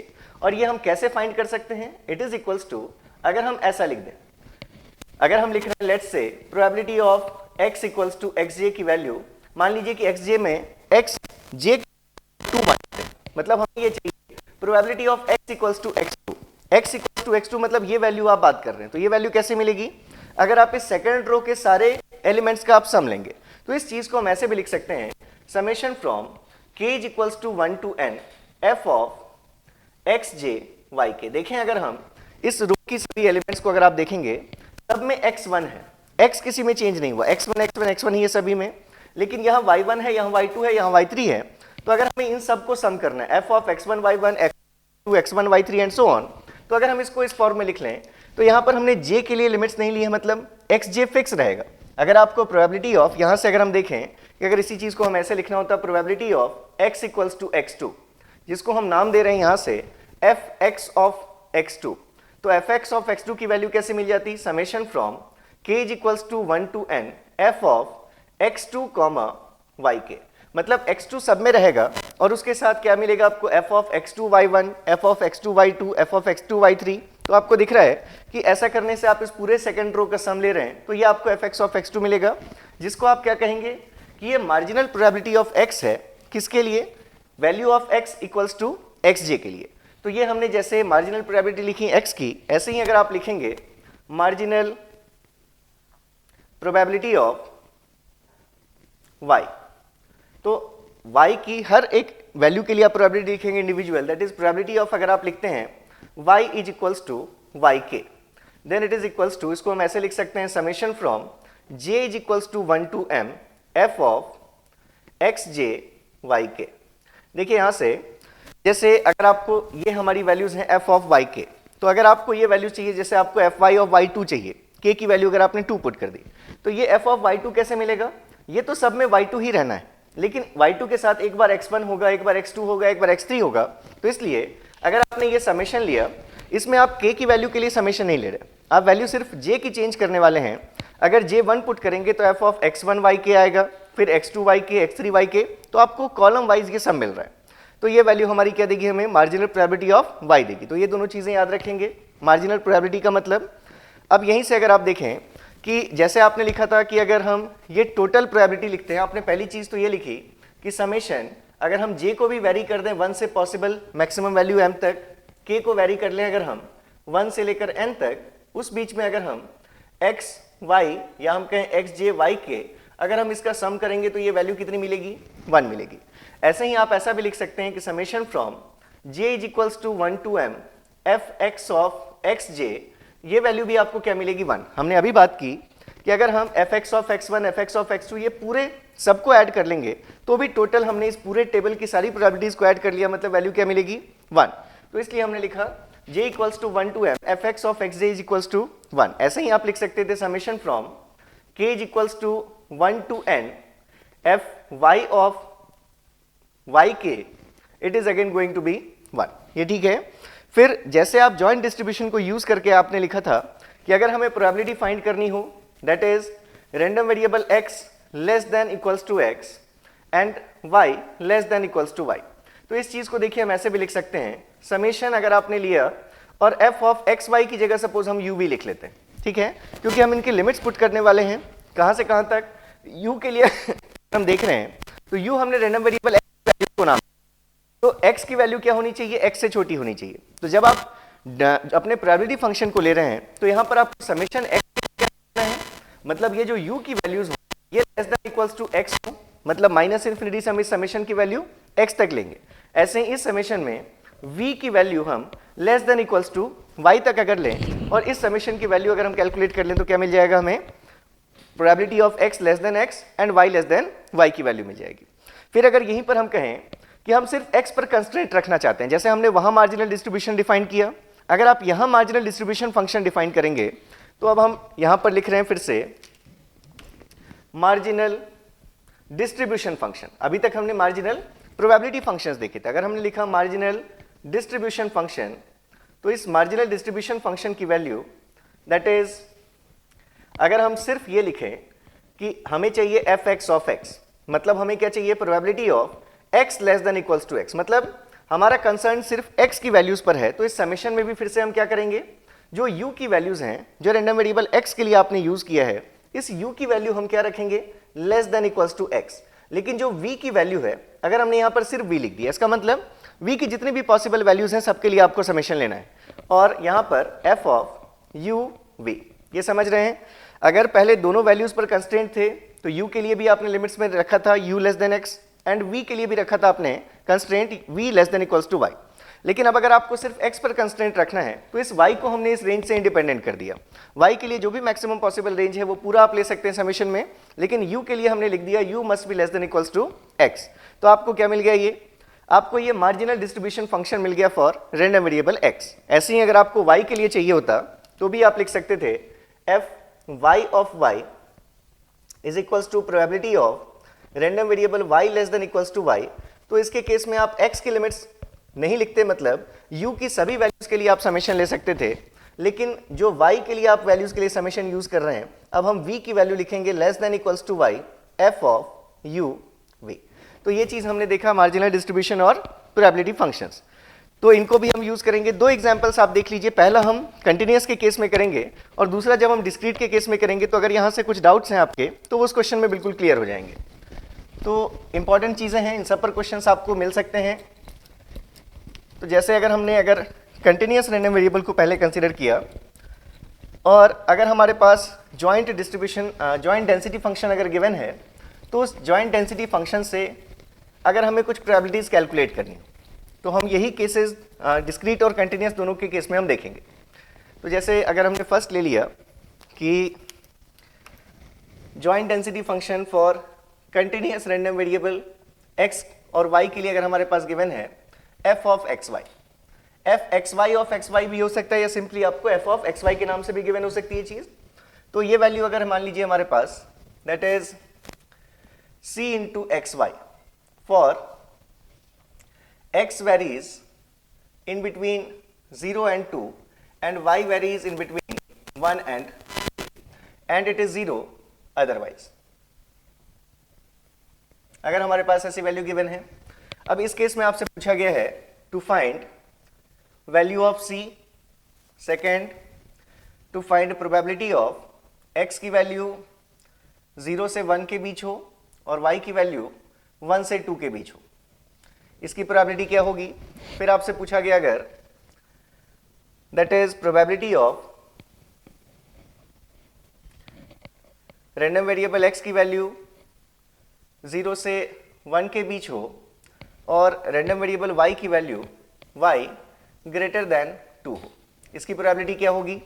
फिर अगर आपसे पूछा जाए कि marginal distribution functions of marginal distribution function of x and y, और अगर आपसे पूछा जाए E में that is joint distribution function of x and y, और अगर आपसे पूछा जाए that is probability of variable x plus y less than 3। अगर आपसे ये सभी चीजें इस क्वेश्चन में पूछी जाए कंटिन्यूअस रैंडम वेरिएबल के लिए, तो सबसे पहले तो आपको अगर इस कांस्टेंट c की वैल्यू चाहिए तो फिर से वही चीज़ है कि आपको अगर हम देखें a के लिए कांस्टेंट c अगर फाइंड करना है, मतलब अगर हम minus infinity to infinity x और y दोनों के लिमिट्स के लिए अगर हम इंटीग्रेट कर लें अपने डेंसिटी फंक्शन को, तो डेंसिटी फंक्शन यहाँ पर हमें गिवन है c into x into y, और x और y की लिमिट्स हमें माइनस इन्फिनिटी से लेने की जरूरत नहीं है क्योंकि आपको ये डेंसिटी फंक्शन x के लिए 0 से 2 और y के लिए 1 से 3 के ही बीच में डिफाइन किया गया। तो आपने x की लिमिट्स लिखी 0 से 2, y की लिमिट्स लिखी आपने 1 से लेकर 3 तक, पहले आप y के रिस्पेक्ट में लिख दिया, ठीक है, आप ये dx dy लिखिए, लेकिन ये हमारी x की लिमिट्स यहाँ पर ली हमने, ये लिख देते हैं हम x इक्वल्स टू और ये वैल्यू हमारी y इक्वल्स टू, ठीक है। तो आपको यहाँ पर दिख रहा है कि हमने इंडिपेंडेंट रैंडम वेरिएबल्स भी देखे थे कि अगर हम ये जो fx ऑफ xy है, अगर हमारे fxy ऑफ xy ऐसे नॉर्मली आप लिखते थे, तो अगर हम इसको इस फॉर्म में रिप्रेजेंट कर सकें fx of x into fy of y, तो हम कहते थे कि ये दोनों रैंडम वेरिएबल्स हमारे लिए कैसे हैं? इंडिपेंडेंट हैं। तो यहाँ ये जो चीज़ आपको दिख रही है c into x into y, इसको हम ऐसे भी लिख सकते हैं c1x इंटू c2y, जहाँ पर c1 इंटू c2 की वैल्यू अगर c के बराबर हो, तो ये हमारा fx ऑफ xy है, इसको हम कैसे x, और ये क्या हमारे लिए fy ऑफ y है। तो आप इसको इस फॉर्म में अगर ब्रेक कर सकते हैं तो इंडिपेंडेंट वेरिएबल्स हैं, और उस केस में फिर आप इन इंटीग्रल्स को भी अलग अलग इवेल्युएट कर सकते हैं। मतलब अगर हम देखें तो ये c तो कांस्टेंट है, इनटू x dx का इंटीग्रेशन किया आपने, x dx का इंटीग्रेशन x स्क्वायर बाई 2, इसमें आपने लिमिट्स पुट की फ्रॉम 0 टू 2, और फिर y dy का इंटीग्रेशन लिया आपने, तो value I y square by 2, इसमें आपको लिमिट्स पुट करनी है फ्रॉम 1 टू 3। तो ये 1/2 1/2 1/4 इसको आप अगर बाहर कर लें, और ये पूरी जो वैल्यू आ रही है, अगर आप डेंसिटी फंक्शन को ओवरऑल रेंज में इंटीग्रेट कर रहे हैं, मतलब ये टोटल वैल्यू कितनी मिलनी चाहिए हमें? 1 मिलनी चाहिए। तो यहाँ से अगर आप देखेंगे तो ये वैल्यू आ गई हमारे पास c/4 इंटू एक्स स्क्वायर में 2 पुट किया तो 4 माइनस 0, और y स्क्वायर में 3 पुट किया तो 9 माइनस 1 पुट किया तो 1। तो ये वैल्यू आपको मिली 8 इंटू 4, तो ये 4 और 4 कैंसल्ड, ये वैल्यू हमारी होनी चाहिए 1। मतलब यहाँ से आपको दिख रहा है कि 8c is equals to 1, therefore यहाँ से फाइनली आपके पास वैल्यू आ गई c इज इक्वल्स टू 1/8। यहाँ से आपने कांस्टेंट c कैलकुलेट कर लिया। नेक्स्ट, अगर आपको ये जो भी प्रोबेबिलिटीज चाहिए, अगर आपके पास डेंसिटी फंक्शन है, तो डेंसिटी फंक्शन को बस इस रीजन में आप इंटीग्रेट कर लीजिए, तो यहाँ से आपको क्या मिल जाएगी? इस प्रोबेबिलिटी की वैल्यू मिल जाएगी। तो अगर आप देख रहे हैं ये फर्स्ट बी ऑप्शन में जो आपको पूछी गई है probability, that is random variable x की वैल्यू 0 से 1 के बीच और y की वैल्यू 1 से 2 के बीच अगर चाहिए आपको, तो ये वैल्यू कैसे मिल जाएगी हमें? अगर हम y के लिए इंटीग्रेशन के लिमिट्स ले लें 1 से 2 तक, x के लिए इंटीग्रेशन के लिमिट्स ले लें फ्रॉम 0 टू 1, और उस बीच में आपका जो पीडीएफ था c इंटू एक्स वाई, सी की वैल्यू 1/8 आ गई है, 1/8 को कांस्टेंट आप बाहर लिख सकते हैं। सिंपली आपको इस एक्स वाई को इंटीग्रेट करना है डी एक्स डी वाई। फिर से आप अलग अलग इंटीग्रेट कर सकते हैं, तो ये वैल्यू क्या आ जाएगी 1/8 इंटू एक्स का integration x square by 2, y का integration y square by 2।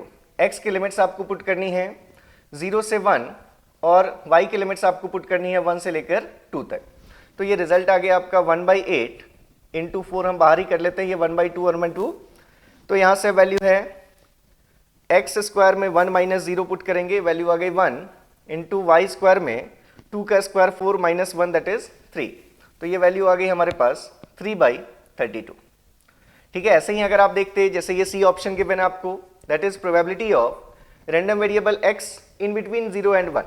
x की वैल्यू हमें 0 और 1 के बीच में चाहिए, लेकिन y की वैल्यू हमारी ग्रेटर देन 2 होनी चाहिए। तो मतलब हम क्या करेंगे इसके लिए, x को आपने इंटीग्रेट किया, x की लिमिट्स आपने रखी x is equals to 0 to 1 और y की लिमिट्स 2 से बड़ी मतलब 2 से इन्फिनिटी। लेकिन इन्फिनिटी लेने का मतलब नहीं है, क्योंकि आप 2 से 4 ले सकते हैं और फिर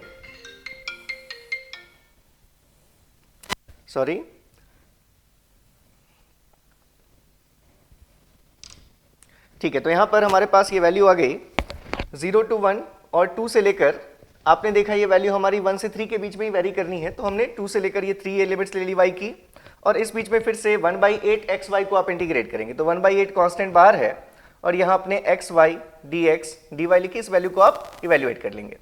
तो ये हमारे पास वैल्यूज आ गई। अब जैसे आपसे मार्जिनल डिस्ट्रीब्यूशन फंक्शंस अगर पूछे गए हैं और मार्जिनल प्रोबेबिलिटी भी पूछी गई है, तो इन दोनों चीज़ों को देखिए।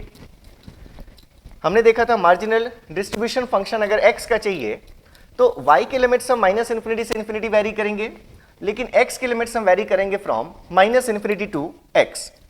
और क्योंकि यहाँ पर आपको x की वैल्यू 0 से पहले नहीं है गिवन, तो इसलिए आप माइनस इन्फिनिटी की जगह 0 लेंगे, ये चीज़ भी आपको पता है। तो नेक्स्ट अगर हम देख लें इसको,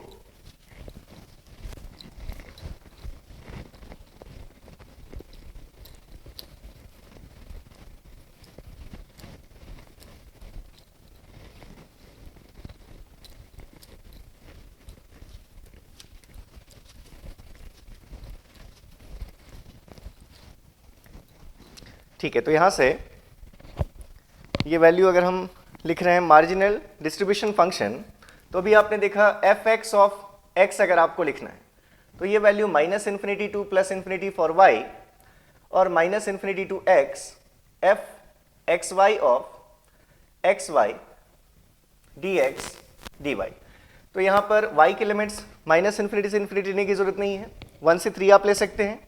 तो ये y की लिमिट्स हैं 1 से लेकर 3 और x की लिमिट्स हमने ली माइनस इन्फिनिटी की जगह, क्योंकि 0 से 2 तक हमारा x वेरी करता है, तो आपने ये लिमिट्स ली फ्रॉम 0 टू x।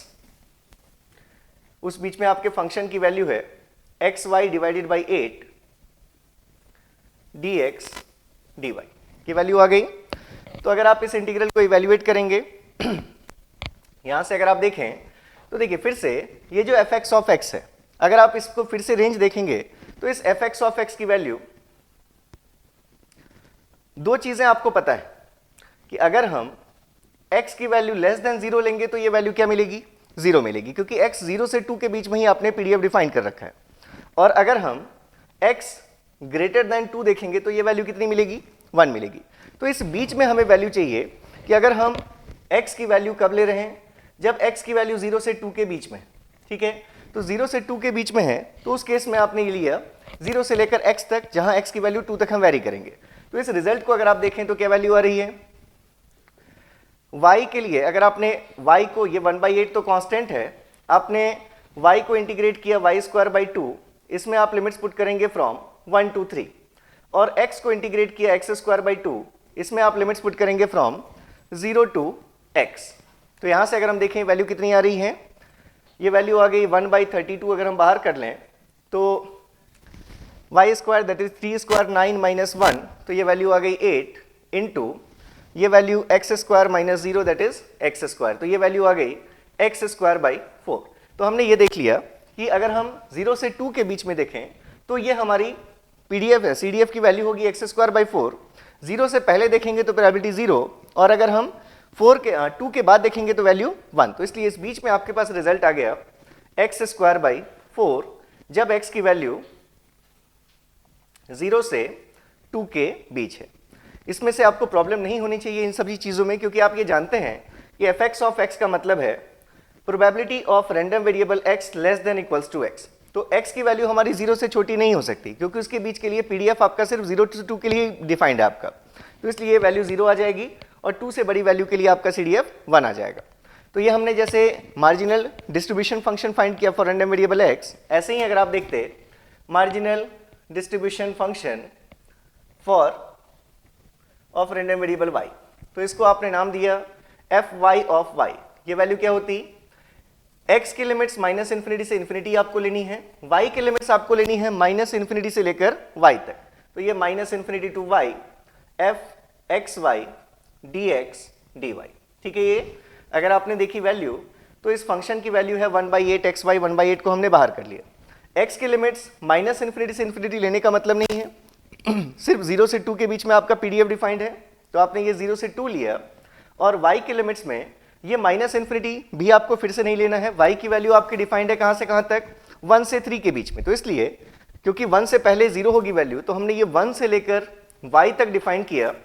और fxy की वैल्यू है xy dx dy। ये वैल्यू कितनी आ गई, 1/8 y का इंटीग्रेशन x का इंटीग्रेशन x²/2, y का इंटीग्रेशन लिया आपने y²/2, x में 0 से 2 पुट करेंगे और y में 1 से y पुट करेंगे। तो ये रिजल्ट आ रहा है आपका, that is 1/32 into x² 2² minus 0 that is 4 into, यहाँ से अगर देखें तो y² माइनस 1। ठीक है ये चीज़, तो यहाँ से अगर हम देखें तो वैल्यू कितनी आ गई, y² माइनस 1 डिवाइडेड बाई 8।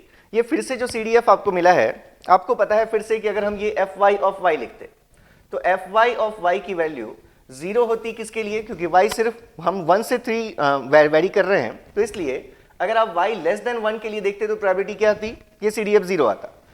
1 और 3 के बीच में जब y है, उस बीच में आपने देखा कि रिजल्ट से y की जो भी आप वैल्यू पुट करेंगे ये इस फंक्शन से आपको वैल्यू मिल जाएगी, मतलब y² माइनस 1 डिवाइडेड बाई 8। ये हमारी वैल्यू है for y in between 1 and 3। और फिर से अगर हम इस 3 से भी बड़ी ले लेंगे y की वैल्यू, तो उस केस में ये प्रोबेबिलिटी हमारी हमेशा क्या हो जाएगी, 1 हो जाएगी, मतलब फॉर y ग्रेटर देन 3।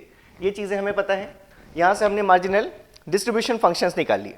अब जैसे अगर आपसे पूछा गया joint distribution function for random variable x and y, तो अभी जो हम टेबल बना रहे थे डिस्क्रीट के लिए जैसा, वैसा ही टेबल अब आपको यहाँ पर बनाना है। तो एक बार देख लीजिए इसको, अगर हम लिखें जॉइंट डिस्ट्रीब्यूशन फंक्शन, तो जॉइंट डिस्ट्रीब्यूशन के लिए आपके पास रेंजेस क्या है। जैसे अगर आप देखें, आप ये लिखते थे x और y की वैल्यूज, ठीक है, तो x के करस्पॉन्डिंग आपकी रेंज है कि आपने जैसे ये CDF डिफाइन किया, यहाँ से देखिए एक रेंज लिया है आपने x लेस देन 0, दूसरी है x की वैल्यू 0 से 2 के बीच में, और तीसरी रेंज है फॉर x ग्रेटर देन 2। ऐसे ही y के लिए भी आपने लिया है less than 1, greater than 3, in between 1 and 3। तो x की आप रेंजेस ले रहे हैं x लेस देन 0, x की वैल्यू 0 से 2 के बीच में, और तीसरी वैल्यू आपने ली है x ग्रेटर देन 2। y के लिए y less then 1, y in between 1 and 3 and y greater than 3। ठीक है, तो अगर आप इन दोनों के करस्पॉन्डिंग देखें, ये जो हम वैल्यू लिख रहे हैं, मतलब हम ये किसकी वैल्यू लिख रहे हैं, f(x(y) ऑफ xy, हम ये वैल्यू लिख रहे हैं। CDF जैसे आप लिखते हैं, तो ये ज्वाइंट CDF की वैल्यू लिख रहे हैं हम। तो यहां पर हम लिखें, या तो हमने लिखा यहां से कि अगर हम y x लेस देन 0 पर देखें, y की वैल्यू चाहे कुछ भी हो, अगर x लेस देन 0 हम कंसीडर करेंगे, तो ये देखिए हमारे पास रिजल्ट है कि x लेस देन 0 के लिए f(x) ऑफ x की वैल्यू कितनी होगी, 0 होगी। तो इसलिए इस पूरे रो में जब x की वैल्यू लेस देन 0 हमने ली है, तो ये वैल्यूज क्या मिलेगी हमें, हम इसको लिखें fxy of xy is equals to 0। यहां पर भी लिखें अगर हम fxy of xy is equals to 0, यहां पर भी हमारे पास वैल्यू है fxy of xy is equals to 0। क्यों हुआ 0 हमारी ये पर ये वैल्यू, क्योंकि जब भी इन दोनों में से, ये आपके पास दो वैल्यूज यहां पर हम लिख लेते हैं, आपने fx ऑफ x लिख रखा है, it is 0 for x less then 0, it is x²/4 for in between x in between 0 and 2, और आपने ये वैल्यू लिखी है 1 फॉर x ग्रेटर देन 2। तो इन दोनों के करस्पॉन्डिंग आप देख रहे हैं, अगर हमने x लेस देन 0 का केस ले लिया, तो x लेस देन 0 पर ये हमारा फंक्शन 0 है, तो इन दोनों के प्रोडक्ट से आप लिख रहे हैं, ठीक है, इन दोनों के प्रोडक्ट से ही आप ये वैल्यू लिख रहे हैं। तो यहाँ से एक वैल्यू भी अगर 0 है तो ये पूरी रो की वैल्यू क्या आ गई, 0 आ गई। ऐसे ही y लेस देन 1 पर आपका ये CDF 0 है, तो y लेस देन 1 के लिए पूरे कॉलम में अगर हम देखेंगे तो अगेन fxy ऑफ xy ये वैल्यू यहाँ भी 0 है, ये वैल्यू fxy ऑफ xy ये वैल्यू हमारी यहाँ भी 0 मिलेगी। तो जब x लेस देन 0 के लिए देखेंगे तो भी ये density function joint distribution function 0 होगा, y लेस देन 1 के लिए भी इस डिस्ट्रीब्यूशन फंक्शन की वैल्यू 0 होगी। अब अगर इनके करस्पॉन्डिंग हम देखते हैं, y की वैल्यू 1 से 3 के बीच हो तो उस बीच में fy ऑफ y की वैल्यू कितनी है, y स्क्वायर माइनस 1/8, और x की वैल्यू 0 से 2 के बीच में हो उसके लिए fx ऑफ x की वैल्यू कितनी है, x स्क्वायर बाई 4। तो इन दोनों का मल्टीप्लीकेशन मतलब यहाँ क्या वैल्यू मिलेगी आपको, y square minus 1 divided by 8 into x square by 4, मतलब डिवाइडेड बाई 4 इंटू 8 या 8 इंटू 4 लिखें, ये हमारे पास वैल्यू आ गई। इस केस में देखिए जब y ग्रेटर देन 3 है तो fy ऑफ y की वैल्यू है 1, और यहाँ आप ले रहे हैं x इन बिटवीन 0 एंड 2, तो x जब 0 एंड 2 के बीच में है तो वैल्यू है एक्स स्क्वायर बाई 4, तो एक्स स्क्वायर बाई 4 इंटू 1 मतलब ये वैल्यू कितनी आ गई, एक्स स्क्वायर बाई 4। ये सभी हम किसकी वैल्यू लिख रहे हैं, fxy ऑफ xy की वैल्यू लिख रहे हैं। तो यहाँ पर हमने नहीं लिखा तो ये लिख लीजिएगा कि ये किसकी वैल्यू है। ऐसे ही अगर आप इस रीजन में देखें, फिर से y की वैल्यू अगर हमने ले ली है 1 से 3 के बीच में, मतलब y स्क्वायर माइनस 1/8 का आपको प्रोडक्ट लेना है किसके साथ, आप पहली बार देख रहे हैं x ग्रेटर देन 2 के साथ, तो x ग्रेटर देन 2 के लिए वैल्यू है 1, तो वैल्यू क्या आ जाएगी हमारी, x ग्रेटर देन 2 है मतलब ये वैल्यू है 1 इंटू जो भी आप वैल्यू लेंगे तो ये वैल्यू आ गई y square minus 1 divided by 8। यहाँ पर फिर से x ग्रेटर देन 2 है मतलब ये वैल्यू तो 1 है, इंटू जब y ग्रेटर देन 3 देखेंगे तो ये वैल्यू भी 1 है, तो 1 इंटू 1 ये वैल्यू क्या आ जाएगी हमारी, 1 आ जाएगी। तो ये हमने क्या फाइंड कर लिया, ज्वाइंट डिस्ट्रीब्यूशन फंक्शन फाइंड कर लिया। अब जो इसमें लास्ट आपसे पूछी गई चीज वो हमसे पूछा गया है, दैट इज प्रोबेबिलिटी ऑफ, जो भी वैल्यू हमारी नेक्स्ट आपसे पूछी गई value probability of random variable, ये जो x प्लस वाई की वैल्यू आएगी दैट इज लेस देन 3। इस केस में x और y आपके इंडिपेंडेंट नहीं है, आप x और y दोनों के सम को अगर आप चाहते हैं 3 से कम हो, तो देखिए एक तरह से अगर आप इस चीज को देखें कि अगर आप कभी लिखें x plus y equals to 3, अगर आप ये चीज अगर देखेंगे कि x plus y equals to 3, तो आपको ये दिख रहा है एक स्ट्रेट लाइन की इक्वेशन है। अगर आप यहां से चाहें तो y को ऐसे लिख सकते थे आप माइनस एक्स प्लस 3, तो ये y equals to m into x plus c की इक्वेशन है, जहां पर स्लोप की वैल्यू कितनी है, -1, और इंटरसेक्शन कहां पर है, 3 पर। मतलब अगर आप इसको प्लॉट करते तो इसको आप प्लॉट भी कर सकते थे, आप अगर इसको प्लॉट करें, ये अगर x एक्सिस है और ये अगर y एक्सिस है, तो यहां से आपको ये एक ऐसी स्ट्रेट लाइन मिलेगी जिसका इंटरसेक्शन 3 पर है, और यहां पर भी अगर आप पुट करके देखेंगे x की वैल्यू कितनी पुट करें कि y की वैल्यू 0 हो जाए, तो ये x की वैल्यू मिलेगी आपको 3। मतलब ये जो लाइन आपने ड्रॉ की है ये स्ट्रेट लाइन किसको डिफाइन कर रही है, x plus y equals to 3 को डिफाइन कर रही है, ठीक है। और इस स्ट्रेट लाइन के अंदर का जो रीजन है, ये पूरी रीजन हमें क्या बता रहा है, x plus y less than 3 बता रहा है। इस लाइन पर y x plus y equals to 3 है, इस लाइन के बाहर आपको x plus y greater than 3 मिलेगा। तो जैसे यहाँ पर हमारे पास जो x की रेंज अवेलेबल है वो ये बोला गया है कि x की वैल्यू 0 से 2 वेरी कर रही है और y की वैल्यू 1 से 3 वेरी कर रही है। तो अगर आप यहाँ पर देखें, अगर ये x इक्वल्स टू 3 है, यहाँ मान लें ये x इक्वल्स टू 1, ये x equals to 2, x equals to 1, x equals to 2, इनके करस्पॉन्डिंग अगर आप वैल्यूज देखेंगे, अगर आप ये वैल्यूज देखें, अगर आप x की वैल्यू 1 पुट करेंगे तो -1 प्लस 3, मतलब आपको क्या वैल्यू मिलेगी, y की वैल्यू मिलेगी 2। ये पॉइंट आपको y की वैल्यू कितनी मिली, 2। अगर आप x की वैल्यू 2 पुट करेंगे तो -2 प्लस 3, मतलब यहाँ पर y की वैल्यू क्या मिली आपको, 1। तो अगर आप देखें ये जो पॉइंट है हमारा, जब हम ये चाहते हैं कि x की वैल्यू 0 से 2 वेरी करे, अगर आप इस रीजन को देखें, इस रीजन में x की वैल्यू 0 से 2 वेरी कर रही है, ये x की वैल्यू 0 से 2 वेरी कर रही है, और y की वैल्यू कहाँ से कहाँ तक वेरी करनी चाहिए, 1 से 3 तक। तो अगर आप यहाँ पर एक रेक्टेंगल बनाएं, ये जो आपका रेक्टेंगल बनेगा, इस पूरे रेक्टेंगल को अगर आप देखेंगे तो इस रेक्टेंगल को आप कैसे डिफाइन कर सकते हैं, इस रेक्टेंगल में x की वैल्यू 0 से 2 वेरी कर रही है और y की वैल्यू 1 से 3 वेरी कर रही है। तो अगर आपका पीडीएफ इस रीजन के लिए डिफाइंड है, अगर आपने अपने पीडीएफ को ऐसे लिख रखा है कि अगर आपका गिवन है f of fxy of xy, अगर आपको ये चीज गिवन है xy divided by 8 for x in between 0 and 2 and y in between 1 and 3, अगर आपको ऐसी ये चीज गिवन है, तो अगर अपने इस पीडीएफ को आप इस पूरे रेक्टेंगल में इंटीग्रेट अगर करेंगे तो आपको टोटल एरिया जो मिलेगा वो वैल्यू क्या मिलेगी, आपको 1 मिलेगी, क्योंकि आप जानते हैं कि पीडीएफ के अंदर का टोटल एरिया कितना होना चाहिए, 1 होना चाहिए।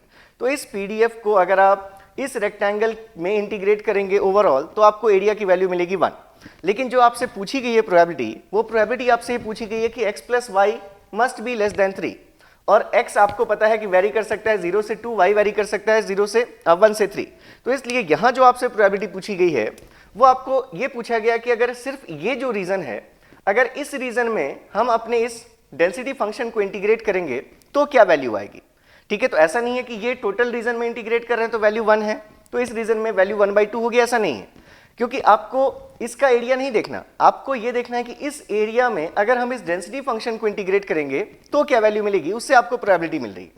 तो अगर आपको ये प्रोबेबिलिटी फाइंड करनी है तो आप इसको कैसे फाइंड कर सकते हैं, या तो आप ऐसे लिख लेते, अगर हमने ऐसे लिखा होता कि x की हम लिमिट्स, x क्योंकि हमारा 0 से 2 वेरी कर सकता है, तो अगर हमने x की लिमिट्स को ऐसे ही शो कर दिया कि x की वैल्यू कुछ भी हो, मतलब 0 से 2 के बीच में कोई भी वैल्यू हो। अब अगर हम चाहते हैं कि x प्लस वाई की वैल्यू 3 हो और आपने अगर x की वैल्यू 0 से 2 कुछ भी ले ली, तो इसका मतलब y की वैल्यू कहां से कहां वेरी कर सकते हैं हम, हमारे पास ये कंस्ट्रेंट गिवन है कि y की वैल्यू 1 से ही शुरू होगी। तो हमने ये लोअर जो लिमिट है वो हमने y की अगर 1 ले ली, तो 1 से हम मैक्सिमम कितना ले सकते हैं y, 1 से हम मैक्सिमम y ले सकते हैं 3 माइनस x।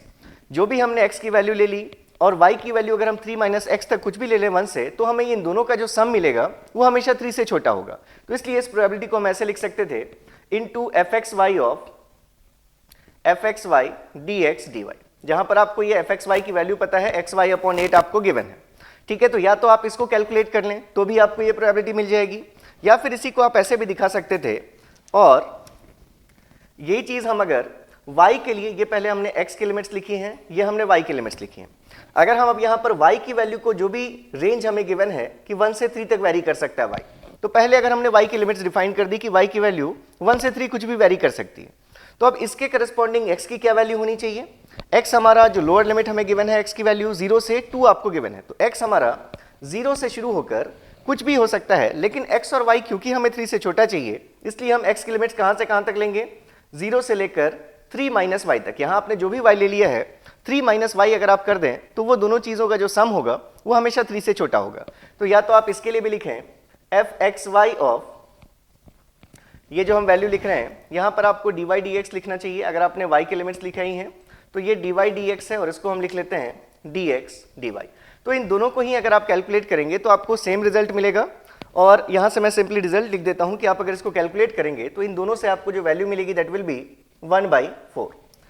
आप कैलकुलेट कर सकते थे इसको, बिल्कुल क्या होती वैल्यू, xy/8 अगर आप पुट कर देते। ठीक है, इसमें से किसी एक को हम कैलकुलेट कर लेते हैं।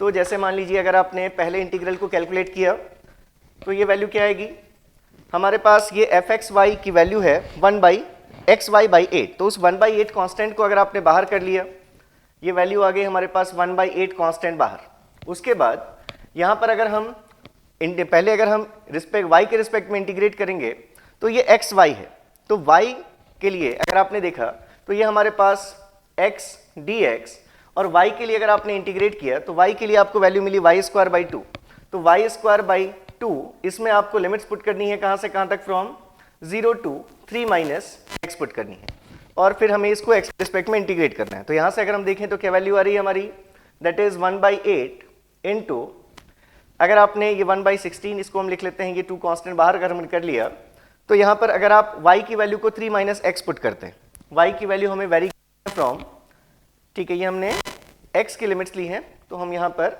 y dy लिखेंगे, y dy x की लिमिट्स, x को आपने इंटीग्रेट किया, अच्छा आप ये फर्स्ट से कर रहे थे तो ठीक है, 3 माइनस x लिखा है, मतलब आपने ये आपने वैल्यू लिखी है 3 माइनस x, y के लिमिट्स को आप पुट कर रहे हैं तो y को आपने इंटीग्रेट किया, मतलब ये वैल्यू हमारी y। ठीक है, तो यहाँ पर हम लिख रहे हैं x और यहाँ पर फिर से हमने लिखा dx। ठीक है ये चीज़, तो यहाँ से हम अगर देखें y², तो y² की वैल्यू को जब हम 3 माइनस x पुट करेंगे y की जगह पर तो ये वैल्यू हमें मिलेगी, ठीक है, ये 1 से लेकर, ओके, ये वैल्यू हमारी 0 से नहीं है, यही चीज़ थी, ये हमारी वैल्यू कहाँ से कहाँ तक है, 1 से लेकर 3 माइनस x तक है, और यहाँ हमें x की लिमिट्स लेनी है फ्रॉम 0 to 2।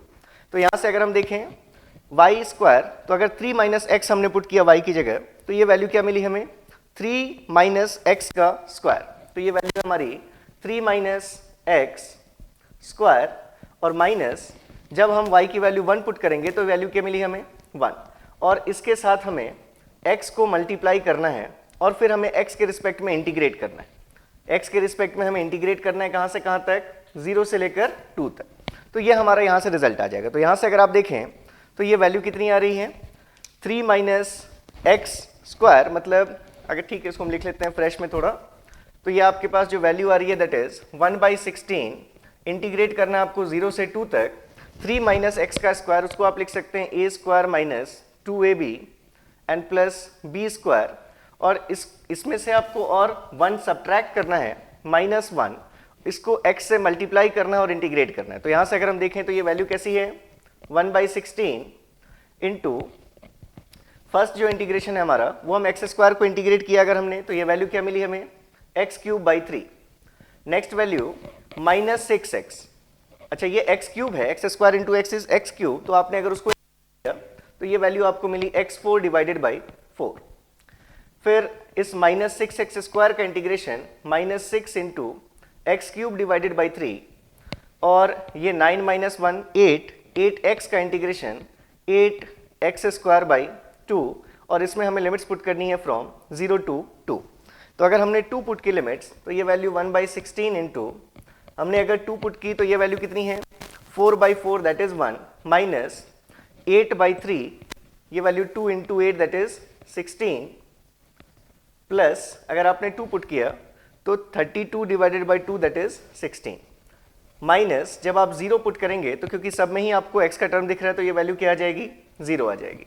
तो यहाँ से अगर हम देख रहे हैं तो ये वैल्यू हमारी दैट इज, ये वैल्यू कितनी हमारी x⁴ है, आपने 2 पुट किया तो ये वैल्यू हमारी कितनी है 2⁴ दैट इज 16/4, तो ये वैल्यू आपको मिली 4। यहाँ से जो वैल्यू मिलेगी आपको ये वैल्यू आ रही है 4, तो ये -16 + 16 कैंसल्ड, और 4/16, तो ये वैल्यू कितनी मिल गई आपको 1/4 मिल गई। तो ऐसे ही आप यहाँ हमने इस इंटीग्रल को इवैल्यूएट किया, पहले हमने y का इंटीग्रेशन कर लिया, y की जो वैल्यूज आई उसमें लिमिट्स हमने 1 से 3 - x पुट किया तो x के टर्म की वैल्यूज आ गई, उस x को फिर जो भी रिजल्ट आया हमारे उसको हमने x से मल्टीप्लाई करके और फिर से हमने x के रिस्पेक्ट में इंटीग्रेट कर लिया, तो ये वैल्यू आ गई 1/4। ऐसे ही आप इस वैल्यू को भी कैलकुलेट करते तो ये वैल्यू भी आपको क्या मिल जाती 1/4। तो जैसे हमने ये कंटिन्यूअस के केस में ये सभी चीज़ें देखी हैं, अब ये चीज़ इंपॉर्टेंट है कि अगर हमें डिस्क्रीट का केस गिवन होता और उस केस में अगर हमें यही सभी चीज़ें फाइंड करनी होती, तो एक बार उसको देख लीजिए।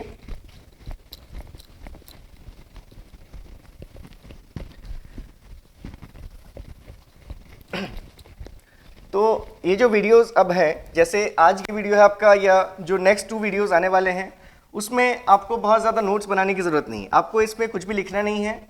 ये वीडियोस आप 2x स्पीड पे देख सकते हैं, और जहाँ ज़रूरत लगे आप स्क्रीनशॉट लेकर रख लीजिए, अपने मोबाइल में ही एक फोल्डर बना लीजिए क्वेश्चंस का।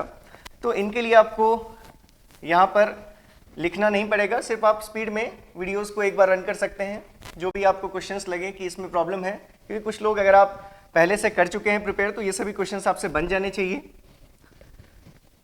तो मोबाइल का पूरा यूज़ करना है आपको इफेक्टिवली। तो नेक्स्ट अगर हम ले लें अब, for 2 discrete random variables x and y, probability function हमारे पास गिवन है f of x y, say it is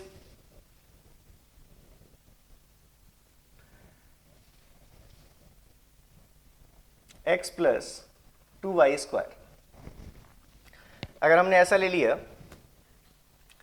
और x की वैल्यूज अगर हमें गिवन है कि ये x की वैल्यू 0 1 2 और y की वैल्यू 1 2 3 4, सिर्फ इनके लिए इस f(x, y) की वैल्यू ऐसी है c × x + 2y² and it is 0 otherwise. अब इसके केस में अगर हमारे पास हमें कैलकुलेट करना है टू फाइंड, फर्स्ट हमें कैलकुलेट करनी है value of c, B option that is to calculate probability of x = 2 and y = 3। Next अगर हमें कैलकुलेट करना हो x > 1, y <= 2, ठीक है। तो अगर हमें ये चीज़ें देखनी है, और यहाँ पर आप फिर से और लिख सकते हैं that is D option, D question, to find marginal probabilities of x and y. x और y की मार्जिनल प्रोबेबिलिटीज भी हमें देखनी है। तो सबसे पहले तो c की वैल्यू देख लेते हैं हम, क्योंकि हमें पता है कि अगर ये जॉइंट डिस्ट्रीब्यूशन फंक्शन है तो उसके केस में अगर हमने ऐसे डिफाइन किया था कि j is equals to 1 to m and k is equals to 1 to n, f x y is equals to 1, total probabilities का सम क्या होना चाहिए, 1 होना चाहिए।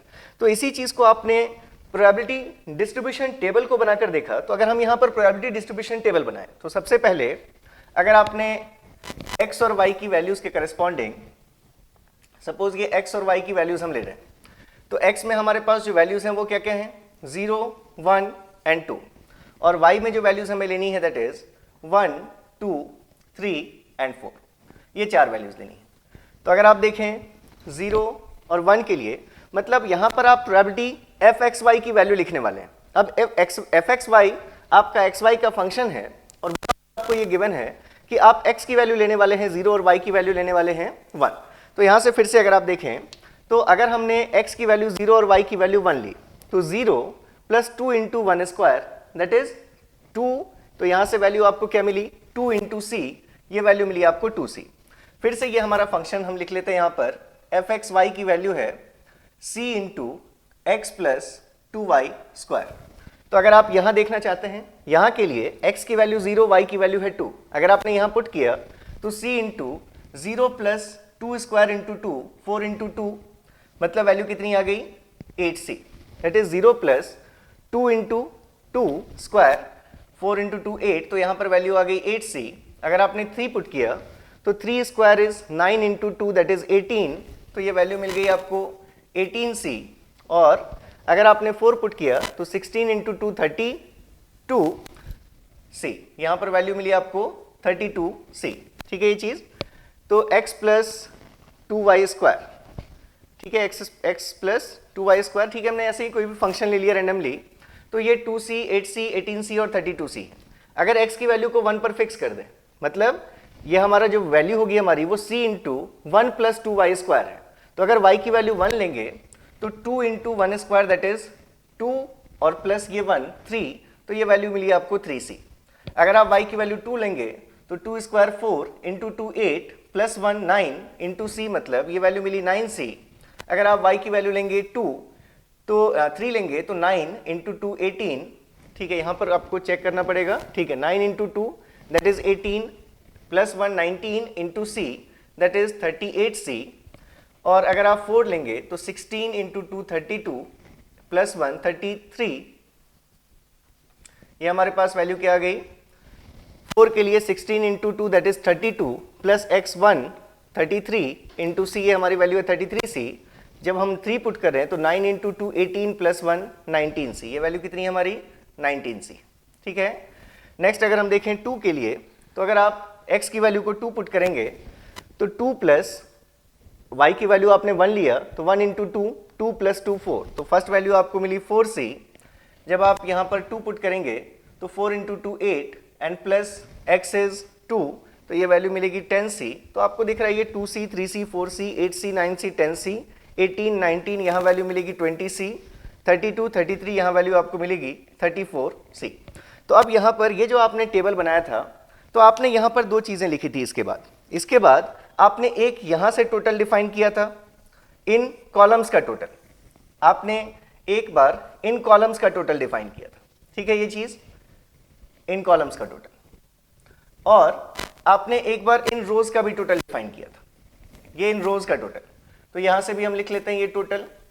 तो अगर आप देखेंगे यहां जो हमारा ग्रैंड टोटल आएगा, ये ग्रैंड टोटल आएगा यहां इन सब का भी टोटल और इन सब का टोटल आपको सेम मिलना चाहिए यहां पर। तो अगर आप देखें values 8 plus 2 10 plus 18 that is 10 plus 18 28 and 28 plus 32 is 60c। यहां से देखिए 3 plus 9 12, 12 plus 19 31 and plus 33 that is 64c। यहां से 4 plus 10 that is 14 plus 20 34 and plus 34 that is 68। तो ये वैल्यू मिली आपको 68c। ऐसे ही अगर आप यहाँ से देखते total 2 3 5 plus 4 that is 9c, 9 और 8 17 plus 10 27c, next value 18 plus 19 37 and plus 20 that is 57c and 32 plus 33 that is 65, 69 plus that will be 99c। एक बार चेक कर लेते हैं, ठीक है 99c। तो अगर आप इन सब का सम देखेंगे तो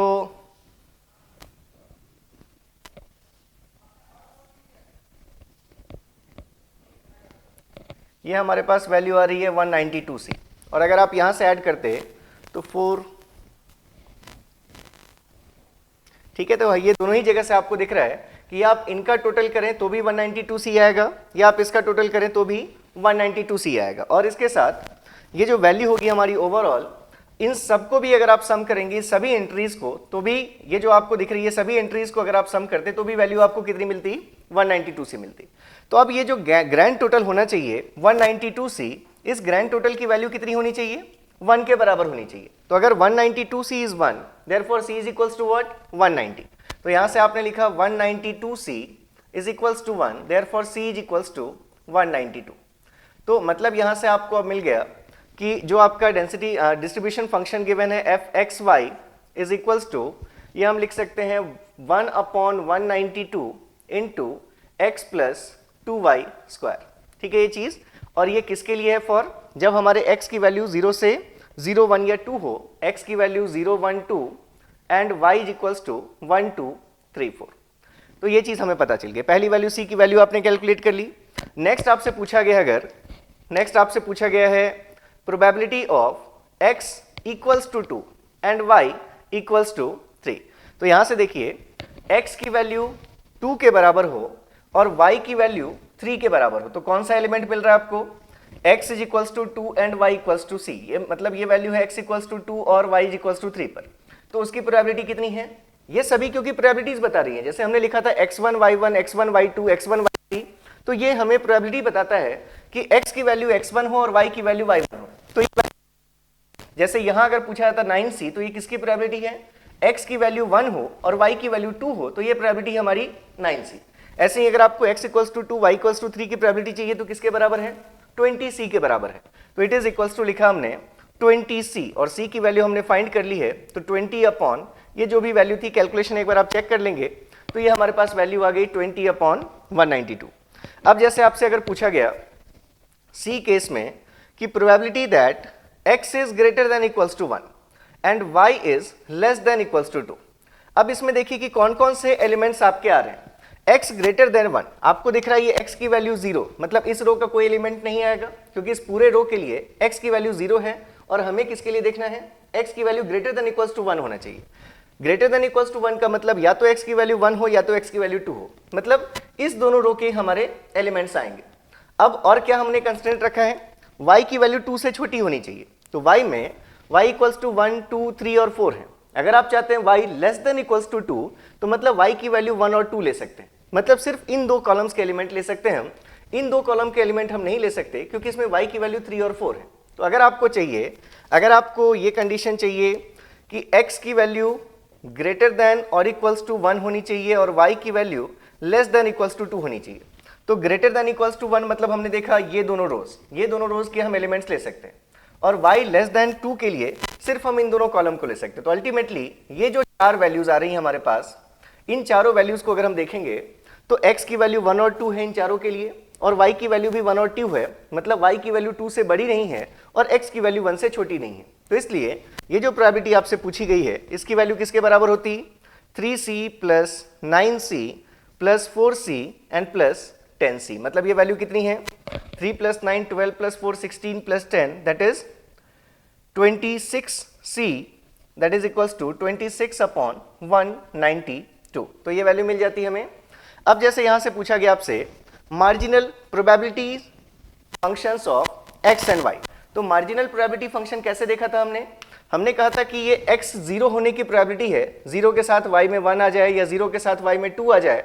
तो हमने कहा था कि अगर हम इस पूरी रो को ऐड कर लेंगे तो हमें ये तीनों रो का जो एडिशन मिलेगा, हमें इस पूरे रो का एडिशन, वो हमें क्या देगा, ये जो हमें 60c मिल रहा है, इसको हम कह सकते हैं it is fx of 0. It is what?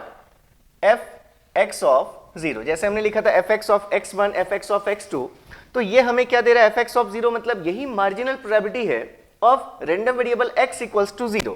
ऐसे ही अगर आप इसको देखेंगे तो ये क्या हमारे लिए मार्जिनल प्रोबेबिलिटी fx of 1, मतलब ये हमें बता रहा है probability that x is equals to 1. और ऐसे ही ये चीज, इसको हम क्या कहेंगे? ये जो हमें वैल्यू मिली है 68c, ये क्या है? fx of 2 है.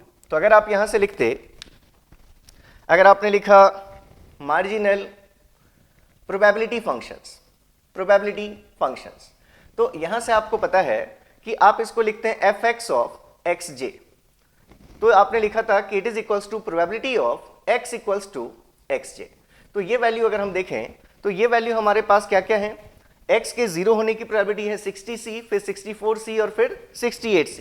तो यहां से आपने लिखा it is equals to 60c for x equals to 0, it is equals to 64c for x equals to 1 and it is 68c for x equals to 2. तो यहां पर c की वैल्यू पुट कर दीजिए, दैट इज 60/192, 64/192 एंड 68/192. तो ये हमारे पास x के लिए जो मार्जिनल प्रोबेबिलिटी फंक्शंस हैं वो हमने ये फाइंड कर लिया. तो ये डायरेक्टली आपको क्या करना था? सिंपली ये रोज का एडिशन आपको लेना था. अगर x इक्वल्स टू 0 वाली रो का एडिशन ले लिया तो आपने कहा कि आपने मार्जिनल प्रोबेबिलिटी फाइंड की है रैंडम वेरिएबल x की for random variable x equals to 0, क्योंकि x की वैल्यू आप क्या ले रहे हैं? 0 के लिए आपने देखा. तो ये हमारे पास वैल्यूज आ गई x की. ऐसे ही अगर आप मार्जिनल प्रोबेबिलिटीज फाइंड करते फॉर y, तो आप ऐसे लिख सकते थे fy of yk. fy of yk का मतलब random variable y is equals to yk. तो yk में आपने कौन कौन सी वैल्यूज ली हैं? आपके पास y की वैल्यूज हैं y is equals to 1, y is equals to 2, y is equals to 3 and y is equals to 4. ये 4 के लिए आपको वैल्यूज देखनी होंगी, मतलब आपको कॉलम वाइज एडिशंस लेने हैं. तो y इज इक्वल्स टू 1 के लिए सभी इस पूरे का एडिशन किया आपने, तो क्या वैल्यू मिली? 9c. तो ये 9c, 27c, 57c और 99c आपके आंसर्स हैं. तो यहां से ये वैल्यू है 9c, that is 9/192, then it is 27c, that is 27/192, 57c, that is 57/192, and it is 99c, that is 99/192.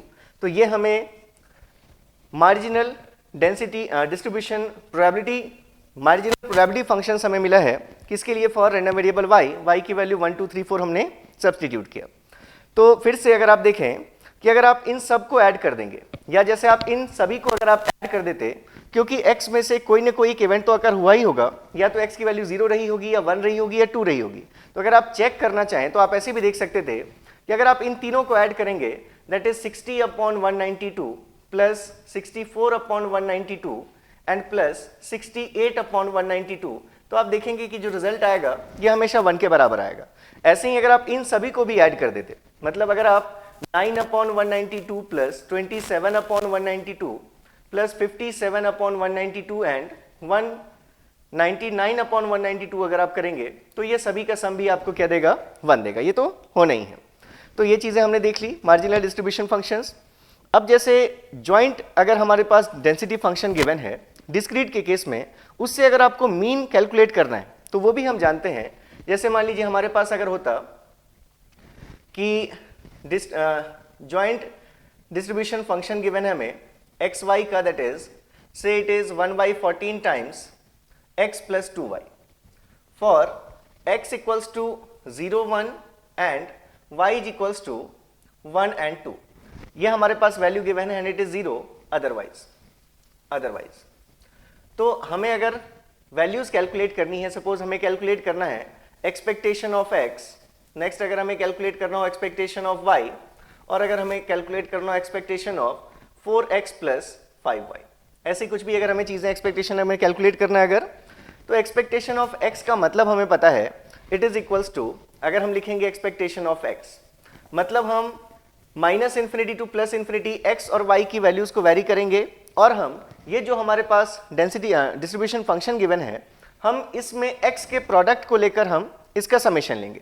हमने ये देख लिया है कि रैंडम वेरिएबल अगर आप लिखते हैं expectation of x, then expectation of x is equals to अगर हम सिंगल रैंडम वेरिएबल की बात कर रहे होते तो उस केस में आप लिखते j इज इक्वल्स टू 1 से लेकर m तक xj p xj, ऐसा लिखा था हमने। सेम चीज यहां भी आप कर रहे हैं, एक्सपेक्टेशन ऑफ x लिखना है, लेकिन आपको अगर अब दोनों रैंडम वेरिएबल से मिलाकर लिखना है, मतलब अगर आपके पास जॉइंट डेंसिटी डिस्ट्रीब्यूशन फंक्शन है, वहां से अगर आपको कैलकुलेट करनी है चीज, तो आप लिखेंगे x की वैल्यू को आप वेरी कर सकते हैं 0 से लेकर कहां तक, 0 और 1 वेरी कर सकते हैं। y की वैल्यू को हम वेरी कर सकते हैं कहां तक, 1 से लेकर 2 तक वेरी कर सकते हैं। उस बीच में हम क्या लिखेंगे, x इंटू, क्योंकि आप जिसका एक्सपेक्टेशन निकाल रहे हैं इसकी वैल्यू आपने लिखी x इंटू जो भी हमारा ये fxy था, जिसकी वैल्यू कितनी है, x प्लस 2y डिवाइडेड बाई 14। तो अगर आप इस समेशन की वैल्यू को कैलकुलेट कर लें तो आपको क्या मिल जाएगा, एक्सपेक्टेशन ऑफ x की वैल्यू मिल जाएगी। अब यहां पर समझिए हम कैसे करें इसको।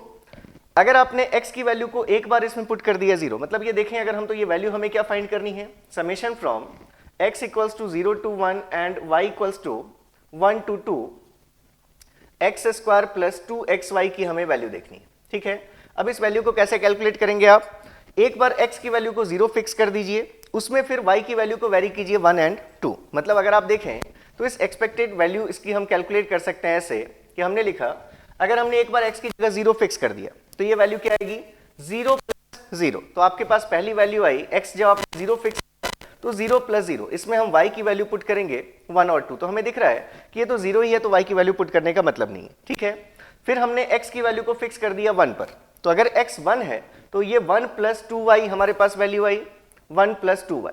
अब फिर से इस टर्म में हम वैल्यू क्या पुट करेंगे, y is equals to 1 and 2 put करेंगे। तो अगर हम इस सबको ऐड कर लें तो हमारे पास क्या रिजल्ट आ जाएगा, ओवरऑल हमें वैल्यू मिल जाएगी। तो अगर हम देखें ये तो पूरा रिजल्ट 0 ही हो गया। यहां से अगर आप देखेंगे तो अगर आपने एक बार y की वैल्यू 1 पुट की तो 1 प्लस 2 इज 3, और एक बार जब आपने वैल्यू 2 पुट की तो 2 to the 4 plus 1 that is 5। तो ये वैल्यू कितनी मिली हमें, ये वैल्यू हमें मिली 8। इसके साथ आपको दिख रहा है कि एक जो टर्म है डिवाइडेड बाई 14 वो आपने मिस किया है, तो कांस्टेंट के बाद लिख सकते हैं 1 अपॉन 14। यहां पर भी हमारा एक और टर्म क्या है, इसमें मल्टीप्लाइड 1 अपॉन 14, तो ये वैल्यू कितनी मिल गई हमें, 3 plus 5 upon 14 that is 8 upon 14। ठीक है, ये चीज फिर से समझ लीजिए इसी को। अगर आप expected value of y calculate करते, अगर हमें लिखना होता है एक्सपेक्टेड वैल्यू ऑफ y, तो क्या लिखते हैं हमने ये लिखा x की वैल्यू को हम 0 और 1 लेने वाले हैं, y की वैल्यू को हम 1 और 2 लेने वाले हैं, और उस बीच में अब हम क्योंकि y का एक्सपेक्टेड वैल्यू निकाल रहे हैं तो हमने लिखा y इंटू जो हमारा ये फंक्शन गिवन था दैट इज x प्लस 2y डिवाइडेड बाई 14, फिर से कांस्टेंट है तो 14 को हम बाहर भी लिख सकते हैं। अब ये वैल्यू हमारी कितनी है, दैट इज समेशन फ्रॉम ये 1 by 14 time summation for x equals to 0 and 1 and y is equals to 1 and 2। उस बीच में आप अगर मल्टीप्लाई करेंगे तो क्या वैल्यू आएगी, xy and plus 2y square.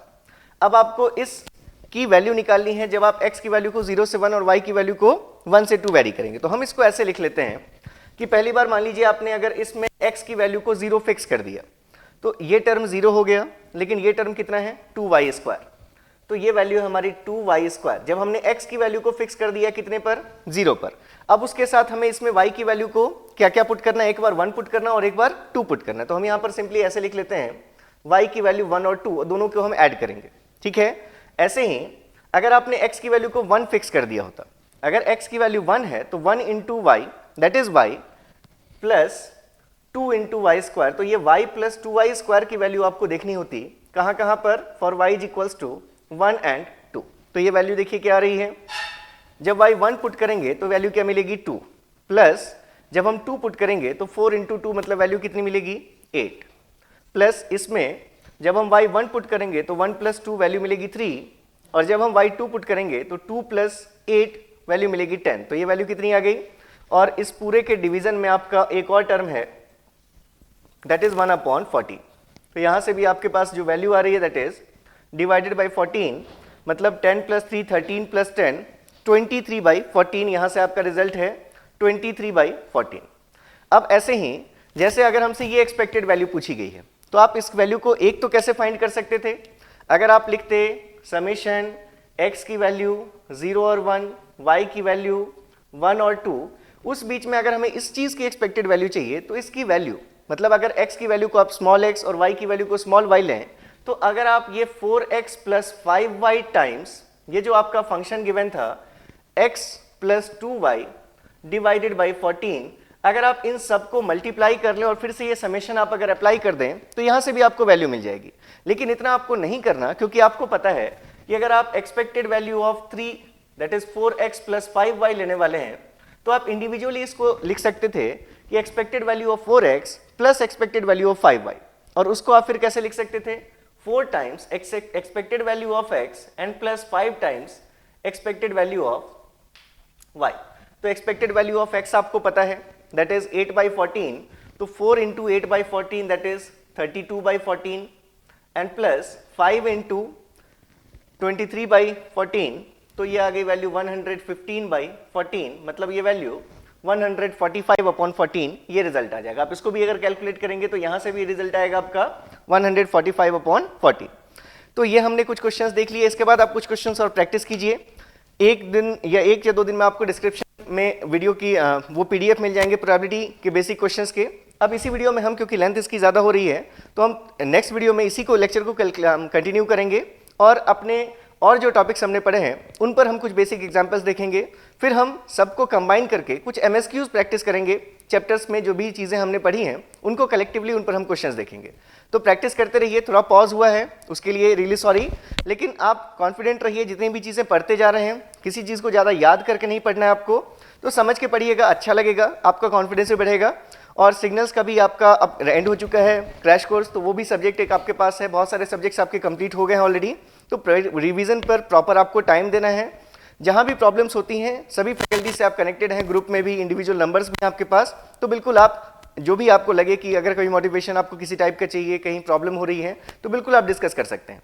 तो चलिए फिर नेक्स्ट लेक्चर में कंटिन्यू करते हैं न्यूमेरिकल्स को। Thank you so much, all the best.